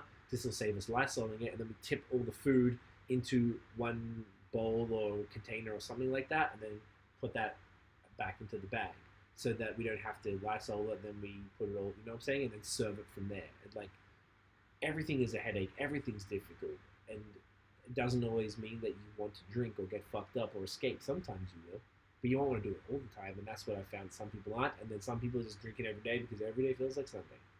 So it's an interesting thing. Nate said he's been drinking more. The changing circumstances have changed my habits. I've had to force myself to take days off. And that's what I have to do. That's what Tiff, luckily for me, my I'm just body doing tells like, me, okay, I am not going to drink the next 2 days. You've been good, but I have all right, to help Tiffany, you with that. no. Yeah. And then I say to you, I'm like, hello, am, partner, keep me accountable. I'm not drinking for the next 2 days. But it's a legit effort. Yeah, it is an effort. I understand, because my body is softer than yours. Like, I get my body being like, bro, no more. You're done. You're done here. Yeah, drinking's in my blood. Yeah, so you're I don't know if Jonathan's still in here, but he knows. Yeah, Jonathan is the same. Jonathan's my cousin. We have the same drinking blood. What's Craig saying? Craig says, I think everyone has escalated consumption during this weird time. Yeah, it's nearly impossible not to. Yeah, I'd say more have probably escalated than not, but I definitely have seen people who said they haven't been drinking as much. I know Noah from Beerism, he got sick for 3 weeks, like pretty bad. He didn't have COVID, doesn't think, but he had a big bad fever and stuff, and kind of mashed him up. Want to read that? Yeah. Sunday, Sesh Steve says, listening to how you guys have to be so careful makes me glad I'm in a small town 40 minutes away from a city. Monday to Friday is business as usual for us. Weekends are a bit boring, though. Oh, are you like somewhere where you're just like working? Oh, I guess for the people, are you working anyways? And that's why, so like your week hasn't changed as much? Yeah, Steve, what do you do, man? And like, it sounds like you're fortunate enough to keep employment. Yeah. Have you been drinking more? What's the vibe like in Australia? Because I know my family's in Melbourne. Everything's pretty cool. Customer service manager. Okay, so you're employed. You're employed. It's still kicking it. Yeah. See, I guess if you're not kicked out of your cycle, I guess for us technically we've been working from home for the last 5 years. Yeah, so it hasn't really felt different from. I'm just continuing to drink as much as I've always drank, and still You haven't the drank same more problems. or less the same thing. Yeah, it's just, I'm just still having the same But problems. you know I've what? always had. I wouldn't say. I know you're saying problems. I don't even say that's the word, because you're not. If you were getting plastered every night, I'd say problems. Yeah. But you're having 1 to 2 glasses of red wine. Yeah. And then if you kind of wilding out and you feel like then I head over to the gin. Yeah, and you'll either sip the fire gin, we got from Vermont, real casually, or you probably would skip the wine the whole night and you'll just drink the Bombay, the cheaper gin, and mix that with some tonic and some lime and stuff like that, and have. Oh, I'm gins more all tonic night. now. I'm just. You just go straight gin. Yeah, but the limes really help. I respect that. Yeah. Well, not even tonic, sorry, just whatever, carbonated water. So, yeah, we haven't noticed an intake. Yeah. I thought I would, but I've had a rough, also healthier as well. What the fuck my problem is? I keep feeling sort of average, so I've sort of been trying to do, when I've been feeling good, I've been trying to do 2 or 3 days on and then 1 or 2 days off. Always to balance it. Oh, right? I think that's good. Or drink every 3 days, or take every third day off, something like that. Yeah. We have half the people thinking, I wish I was safe at home, and the other half thinking, I envy you living normally. Yeah. I can see that as well. I think it all depends on what you're doing, because It is true, though, because I'm sure there are a lot of people out there who would have preferred not to have lost their jobs and be in this weird limbo of life. Yeah. It's pretty crazy. It's that's what I was saying. Just when you were getting all the stuff, I was like, this is a weird time. So because it's so I think we're all experiencing more trauma than we know. Yeah. I really, really feel that that's what it is. Yeah. This is definitely a traumatic event. For humans. Trauma is anything that you can remember how life was before and then how life is after. Right. That's trauma. So trauma can also be not as crazy as this, and it can also be extremely terrible. Yeah. This is we're always going to remember 2020 was a hot mess of a year. Yeah, and it's going to be, and I feel like even if you're in a position where you haven't lost your job, there's still a trauma attached. Yeah. I feel that's Nate gets to keep his job. He's just working from home. My mom, she's just working from home now and stuff. So, but it is still the shift in life, right? You don't go outside, all these things that you're not going to do now. Craig says, keep at it, Tiff. Support your local breweries. They need our cash flow. That's also, right? I still got to support. And that's why we still have to order boxes and stuff like that. It's still got to be the thing. Because if everyone halted, which is why the restaurant industry is why it's more terrifying, because it's not as concerning purchasing something like beer and wine as it is purchasing prepared food. Yes. Because you can just wash the beers. It took me 3 weeks and your birthday to be comfortable with doing all this takeout. We're taking all these precautions. We've only had it once before today. Yeah. And that's the thing. It's we do need to support them, otherwise they're not going to make it through on the other side, right? No, and that's no business is made to go 3 months without revenue. No. No one, there's runway and you can prepare for certain things, yes. And you'd hope you have a runway of 6 months, for example, but it's better said than actually implemented, right? Yeah. It's just doesn't, nobody was built for that, really. No. Steve says, Aussie government has made sure that everyone has funds, $750 a week minimum for workers who have lost an 1,100 FN.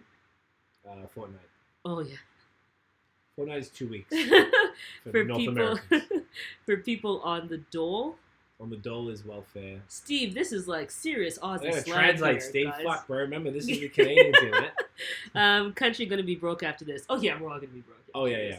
Australians came through in the end, the Australian government, they were late. I saw them saying actually they wanted to be like Canada, which made me happy. Yeah, they shouted out Canada, Mum was telling me. So they were mad late. Canadians have something similar. Everyone's getting $500. But you know what's interesting? But $750 is you guys should have $1,000, $1,200 because it's so much more expensive living in Australia. Steve's said 40 minutes from probably Brisbane, if I'm not mistaken, Brisbane in Queensland. So my mum's in Melbourne. Melbourne's pretty expensive.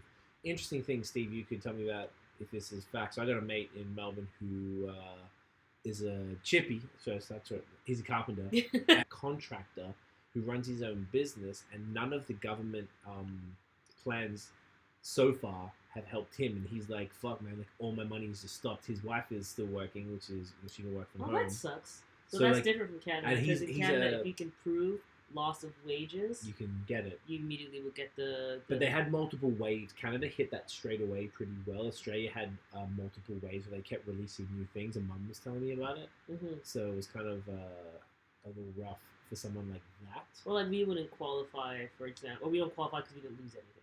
But say, but it's fine. I don't want to take money. We didn't lose anything. No, I'd rather have the business. I don't want to lose anything. Yeah, we're very fortunate. I'd rather it be this way. Mm-hmm. So, but at least there's something here, and I feel like it depends though. The $2,000 the Canadian government, so that's $750 a fortnight. I think. What do you say? $750 a week. So if you get paid that $2,000 that they're giving you here, you're barely going to be able to survive on that. Yeah, like $2,000. Like I understand what they're saying, but it's like there's nothing in that. If you gosh, if you're in Toronto on $2,000 a month, like, you will have $100. If you live in, I think the average price. We have a few real estate clients, and I think that the last thing I saw, average rental was like $1,750 or $1,800 for a 1-bedroom, which means no, sorry, $2,295. That sounds about $2,295. Sorry, so it's not even. So you wouldn't even cover rent. So yeah. So those people must be expected to be. Steve says he's not too sure about that situation. Okay, so it's very specific. Yeah. But yeah, so it's an interesting time. So I guess the point of talking about all that is like, are people drinking more to cope with that? It's funny. You should drink more to save all the people you care about in a way as well. But we didn't go into all the ways you can. If you don't want to drink more, you can buy gift cards and do other things. I don't know if like to help the brewers, not everyone has gift cards. We did that last time. But like there are things you can do. Oh, we did a video that I probably won't put up here because I'm not going to watch the whole thing to know the timestamp to put it in there. But we did a video about how to support your local brewery. We did one when this first started, and we shot one the other day with a collaboration with a local cheese platter and beer and wine. I guess it's a dep. Is it yeah, dep? basically. Yeah. Or yeah, because like specialty store. Yeah, we had a cool video talking about this in a bit more detail, which we'll be dropping soon. So it's continuing to talk about it because I feel like we have a responsibility with a platform like this to be, push the message. Push the message. Thank you. Yeah. And just make sure people are aware, because I think a lot of people, though, like, see everyone commenting here, a lot of people here are very, like, in the community. Yeah. And they understand this stuff. Right. And they get it, but there's still probably a lot of people who aren't sort of in these conversations a lot. Yeah. And don't know, like, all right, what can I do? So I think it's our job to, whilst we're doing this, whilst I'm kind of, like, starting to get over talking about it, like, when we're preparing for this, we're like... Oh, we just don't want to be repetitive. It's a repetitive It is thing. what it is, right? Yeah. This is what's happening. It's like in everyone's... I feel like we're going to have to touch on it every single thing we do. This is what's happening, right? Because if you ignore it, it's weird. Yeah. Even in our we have another YouTube channel, which you should go and follow, High Season Co. We have a social media agency and we do stuff on that. I feel like we touch on it every time we do a video. Yeah. Because it's like, we don't, like, there was a time for YouTube, like, now we're allowed to say it, I think, now. Yeah. Before, you weren't even allowed to say crisis, quarantine, COVID, coronavirus. Like, you actually got demonetized or whatever. And penalized for it, which sucked. So now we can say it, but we always say, definitely just refer to it. I think it's important. What's Steve saying now? Steve says if he's in and out, it's just because he might miss some parts of the conversation. Yeah, no stress, man. You're all good, Steve. But yeah, that's the drinking habits. And also this is kind of slightly lighter. Are people drinking cellar beers, or they're just drinking regular beers? And are they ordering, or they're going to a store or a brewery? I was just kind of curious the way people are drinking. So, like last night we had at midnight. I always try and save some like super fire. We had we got it from Hill Farmstead, the Brother Soigné, the collab with the Grassroots Brewing, which is like I think one of the brewers from Hill Farmstead's other sub label, and they did a collab with Bim from Godspeed in Toronto. Delicious. So we had that last night. It was fire. And we decided to save a bit of that. I got after this some Rodenbach from Belgium, which is really not my shit, but Rodenbach is just the best. Like Belgian beers are not what, if anyone watches our stuff, I don't fuck with that generally. Yeah. But Rodenbach a game changer. So good. Looking forward to that and stuff. So I've been having a few cellar beers when we can. If I'm drinking sort of by myself, the problem with cellar beers, as everybody knows, the reason you have them in your damn cellar is that you can't drink them by yourself. So unless Tiff wants to split with me, maybe like a 750 stout or something like that, and it's hard for you. Or you just have to drink wine and chill out with it. That's all. And there's that's the whole night. This guy is like personally like keeping the beer community floated. Like, my goodness. Whilst writing fire articles. Nate, I saw Nate was flexing on us with the new Paradise Lost from. Oh, I saw his Blood Brothers collection with the Galaxy dry hopped version. Yeah. Woo, fuck you, Nate. Lovely. Damn, Nathaniel. Oh yeah, he flexes on them. Yeah, it's beautiful. Yeah. I hope you got the Milkshark made too. Yeah, I hope you got the Milkshark. I should have actually hollered at you. Could have probably split it. I just thought I'd just bother my friend. I didn't really think. Well, how are you gonna split it? Oh, well, because we could have split the shipping, ordered it to Nate, and he could have, but then he still had to take his out and then still go to the post office, and I don't want to make him go to the post office. Exactly, that's why the I whole didn't point. ask. Yeah. Even in the odd instances where I'm picking up on site, I order online so the transactions are contactless. Yeah, that's the way to do it. Yeah, right now the Uber guy, because he didn't order from the app, that's why. Right? No, he didn't have he gave it to you at the door. Yeah, so did but they're supposed to put it down and walk away. But there wasn't the option for the leave at the door thing, because I don't like the Uber app. I like the no, that's fair. I didn't get in on the Milkshark, missed out. Yeah, I'm not. That's fucked up, Nate. You fucked up. I'm glad these businesses are doing well. It just makes me happier now when people like Wood Brothers are selling out, Bellwoods selling out. That just makes me happier because do you know what I saw? It just shows the community staying healthy. Yeah, I saw. I don't know if this is like a warning or just like a not a warning, but like a bit of advice for other brews. People were on the Bellwoods comments being like, fuck guys, like you keep spacing out the releases and I have to pay $10 a week of shipping when I could just do it all at once. Like, Jesus Christ, can you just like batch them? Fair enough. And I was like, all right, fair enough. That's a fair. It was just like people. Nate says, "Yep, I'm trash." Yeah, you're hot garbage. You're not trash. You're not trash. Well, it's okay. I got it. You didn't get it. You suck. I got milkshake. Bassam got it for you. Well, I got it, and Bassam's gonna send it to me if he decides not to drink it. Yeah. Which I'm banking. He likely won't. But yeah, I thought it was pretty funny that people and a bunch in the GTA. What's Dominion doing? I feel like Dominion's like knew the pandemic was coming. So Nate, what is They're Dominion like doing so prepared. Order? Everything from like the immediately. I think it's clearly if you pick up, it's free. No one's paying anything. But Nate, what if the Dominion are doing the drop off? Do they charge? You probably know better than me off top. Yeah. Or any like interesting ones because I didn't really check it out. I know most people are doing like a lot of the Hamilton breweries like Clifford and Grammy Grit. I'm not sure about Fairweather now, but Merit, stuff like that. I think they're doing a lot of local delivery. That's kind of what the wineries are doing. Maybe that's a winery. There's someone else saying they only did that. People were well, Nate just said that Hamilton's doing, or Grady Grit, for example, is delivering. Yeah. So that means DC's doing free local delivery for over $40 orders. That's fair. Okay, that's good. Put a cap on there. I like that. Yeah. I saw that there was there was something in, I can't remember if Bellwoods had the same thing. If it was like a minimum order that you could get a free, free shipping. It's only $10 anyway, so it's not even really a big deal. Like, I thought that was pretty reasonable. I guess I feel like it's fair in terms of spacing out. So it's like if you order this week, you're ordering at another $10. Then next week something comes, you're like, I think they're eating $10. I reckon, yeah. So I understand that. It's like, but I would imagine that Bellwoods are eating the price of that because it's more than I say you order that they go. Doesn't matter how many you order. You order 2 cans. You order fucking 24. You're paying $10. Then they're not eating the cost of that because there's always a margin. It's going in to shipping. balance though. It's going to balance. No, there's out. always a margin in shipping. You always make money on shipping. Okay, well, I guess they probably are, but like. Sorry, maybe there's other people out there who aren't making money on shipping. Yeah, but from what I've seen, a lot of people make money on shipping. Like either you ship it for free and there's just like no cost and you're working that in, or you're adding a convenience fee in a way to things. Potentially, and they might have like a deal with Canada Post or whatever the thing is. But it's interesting that that's the way some people are doing it. So like it's just so cool in Ontario when you're sort of looking at it from like your perspective in Quebec. Yeah, actually, I'd love if Steve's in Australia. I'm not sure what the deal is with shipping with Aussie breweries. I know that there are online stores like Beer Cartel in Sydney, and they have a wicked range of beers from everywhere. If you click on the Milkshark picture, that's what it was.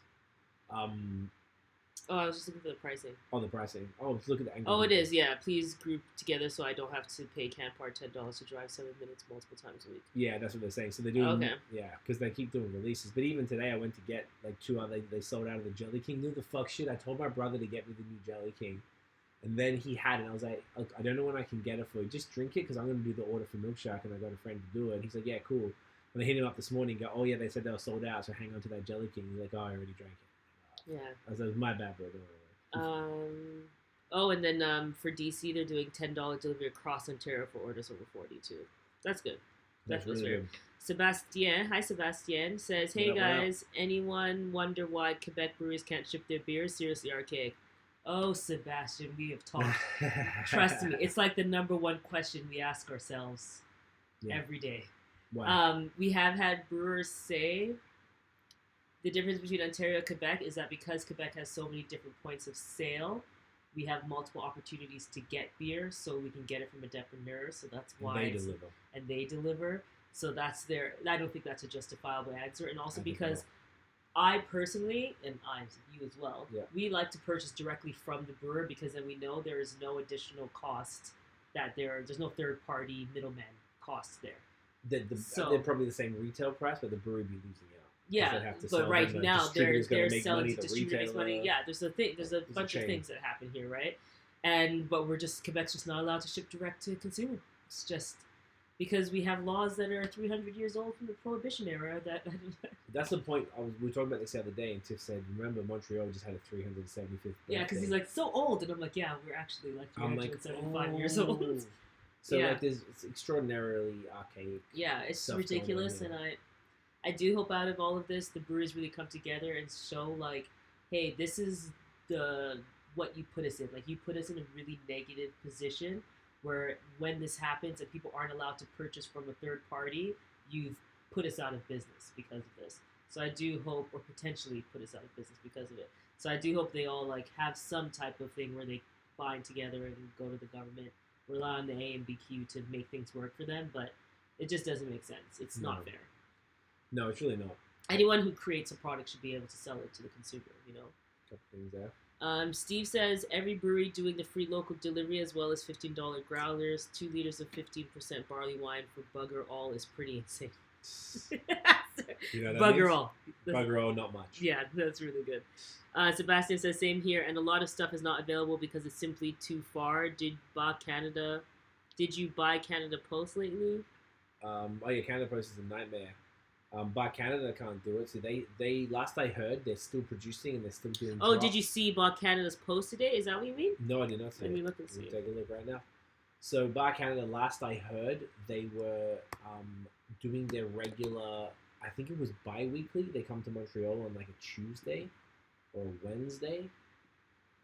Is it all in French? Oh, it's all in French. Okay, it's going to take me a while. Give me a second. Can you do a TLDR, bro? Because like, it'll take us away. Oh, you can try and okay, I can see this big thing at the bottom. There's like, it is time to deliver to Quebec. So the crisis has, I'll get back to him what it says. Okay, or maybe Sebastien will give us a really quick French. I think even just that big thing just means that basically it's like it's time to deliver. And they probably got a bunch of reasons. That's amazing. I didn't see that. They're right, because Bar Canada, for people who don't know, Brasserie de Bar Canada in Gatineau, which is the town opposite Ottawa on the Ontario side and the Quebec side, so it's the capital city.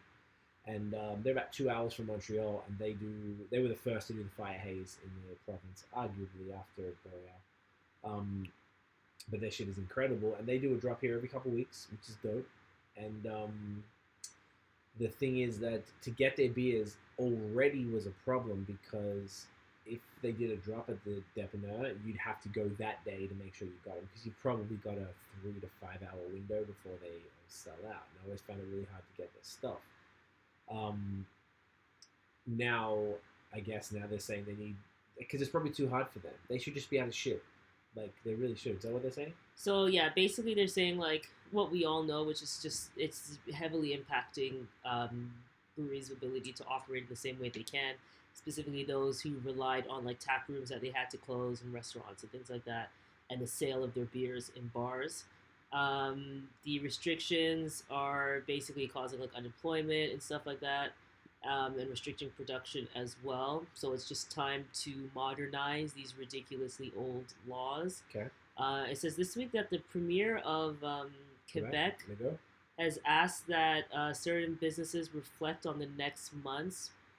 So you're going to have to help me out here. Adapter le façon d'opérer avec le norme de distance. Oh, yes. Like having to act with the social distancing in mind. Okay. And they've taken these measures, but basically what they're saying is that there needs to be a way to ship. Right, because they don't want people coming to the place, I'd imagine. Yeah. Because the thing about Bar Canada, just like Messorem had like... Oh, and now you can order. It's a pre-commandé. So pre-order and do curbside pickup, yay. Okay, and... Yeah, it's not enough. They need to be able to, yeah. Enough, and it's what's annoying about this even is like you're like, hey guys, stay home, go support your local businesses and go do the pickup and stuff. Yeah. So what do you want people to do? You want them to stay home, or you want them to be able to ship? So let breweries deliver so that the stay home argument can maintain. Right? Yes. I think at the end of the day, is there saying anything extra? It was legal like a year and a half ago. And if you can still order liquor, wine, or beer from the SAQ online, why the fuck can't anybody else send it? Or depanneurs can send it, then why can't breweries? And someone told Troy said it has to be a license that is a catering license. Mm-hmm. So which breweries have a catering license? Like most of them are tap rooms, like Four Origins and Masorum and Brewski have a brew pub license, so they can sell. For some reason, there's some other license they have to sell their cans. GDCL in the main one on Laurier is a brew pub, and they can't sell the bottles and cans. You have to go across the road to Vitum Bière to be able to buy the can, like the bottles. It's ridiculous. Bye, Tim. Tim, you out, bro. Have a good night. Stay safe. Have a good night. I hope to see you again in person sometime soon. And Sebastian says Oval and Brett Sauvage, for example. Mm-hmm. They're actually a great example because they are in Gaspésie. Mm-hmm. Brett Sauvage, Francis from Pit Caribou sold Pit Caribou and started Brett Sauvage. Mm-hmm. It's a strictly barrel-aged brewery and cool ship and stuff, like all wild stuff. So he's only doing like crazy shit. So to be able to get those beers in Montreal is very tough. So if we could order in Quebec, people could just order online for Oval. Yeah. Yes, it'd be just like trying to get Yeezys or something. Yeah, but you'd be able still to an opportunity. Order. I've had Oval like less than 5 times, type of thing, and only because mostly it's friends who break it out. Yeah, like Noah busted after me a couple times and shit like that, and it's always a pleasure, but I just don't get it, and I'd love to be able to buy some. Yeah, but you can't, and I'm sure there's so many breweries. I bet there's people in Gaspésie who want to get their hands on some brewskis, some Masorums, some whatever, and that's really unfortunate. Yeah, what they say? Said cheers to. Oh, nice. So that's the stuff that drives me crazy. The only other thing that we had on the list today really was the... Oh, no, I want to talk about this in another episode because I want to make it something bigger. Okay. Yeah. Well, we've been going for an hour 45. That's not bad. We're good. So, guys, it's been fun. Guys, thank you so much for joining us in this live today.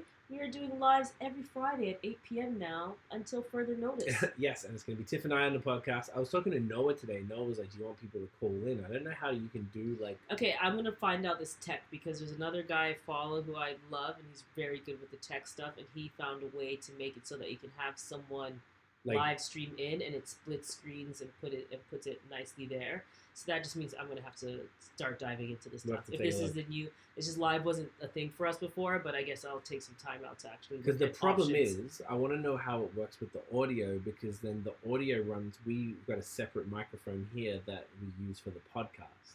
So we'd have to probably record the audio... Ooh, that's the problem. You know what I'm saying? The only thing I can think of is we attach the camera to the mic. We'll talk about this off. Well, there is one way to do it. But if we attach the mic and the camera... So we can hear him. Or her, and then they would have a separate microphone on their end, and then we can put those together. That's how I've done it in the past. Love you, Nate. Yeah. Oh, love you, Nate. You're the best. Mm-hmm. But either way, we're gonna try and figure it out because, like, you know, I do like the con. I would love to have Nate on here. Yeah, I want to have Nate, Chris, Noah. I would love to have Chris, Noah. Yeah, it'd be cool. Whoever. Scotty, it'd be so cool. Like, you know, while your baby's sleeping, come through. Yeah, get the baby on the first podcast in the first, first couple of weeks of life. You know what I'm saying? Yeah. Man's been podcasting from time, G. So, guys, thank you so much for tuning in. We appreciate y'all. Thank you for watching. Thank you for listening. If you guys enjoyed the episode, smash a thumbs up because this video is going to be saved. Hit subscribe below. Hit the notification bell so you know when the new drops. Follow us on social media at BAOS Podcast and Tiffany at Liquid X Happiness on Instagram. Check out the long form audio specifically here on Apple Podcasts, iTunes, everywhere, Google Play or whatever it's called, Google Podcasts now. Everywhere you get your shit. Said if we can figure it out, I've been cool. Done. And also, if you're listening to the podcast, please give us a if you're you fuck with this, you enjoy it, give us a 5-star rating. Give us a what else is a 5-star rating and a review. And be like, they are cool. Listen to them, something like that. Super helpful to get us up there, particularly whilst people have a little bit extra time to listen to podcasts. Yeah. That is it, guys. Once again, see you. This podcast comes out every Wednesday. The live is the Friday before.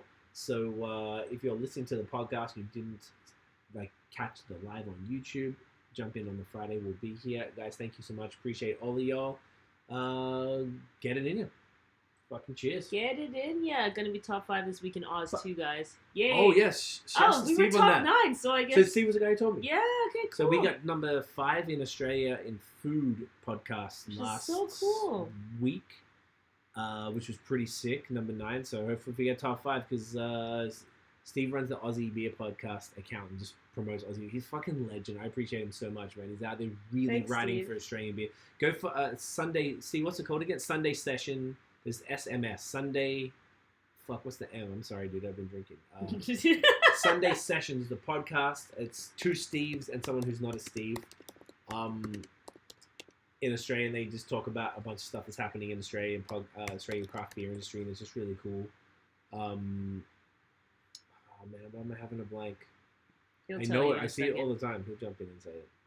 But make sure you follow. I want to make sure I'm going to keep the audio going until Steve says what it is. Because these guys are really good. And also go follow the Aussie Beer Pod's Instagram account. It's very cool because it lets you know what's happening with the charts, who's popping in Australia. That's how actually I've learned. What's going on in Australia? Yeah, that's the... What's it called? The Sunday Sesh Show with SMS. With SMS, the SMS, Sunday that's what Sesh it is. Show. Yeah. There you go. That's what it's called. Perfect. So check them out. These guys are based in Brisbane, and they do weekly podcasts. So, guys, that is it. See you in the next one. Get in, yeah. So we can stop this one. Oh, I actually have to stop this here, right? Stop this here, guys. Thank you so much, all the live, Bye, guys. for tuning in again. Check out the podcast. We'll see you all next week. Love y'all. You're the best. Oh, no, you go to OBS and you press stop streaming. Oh, that makes sense. Look at that. It's whole technology, guys. It's a whole tech. Peace. Peace.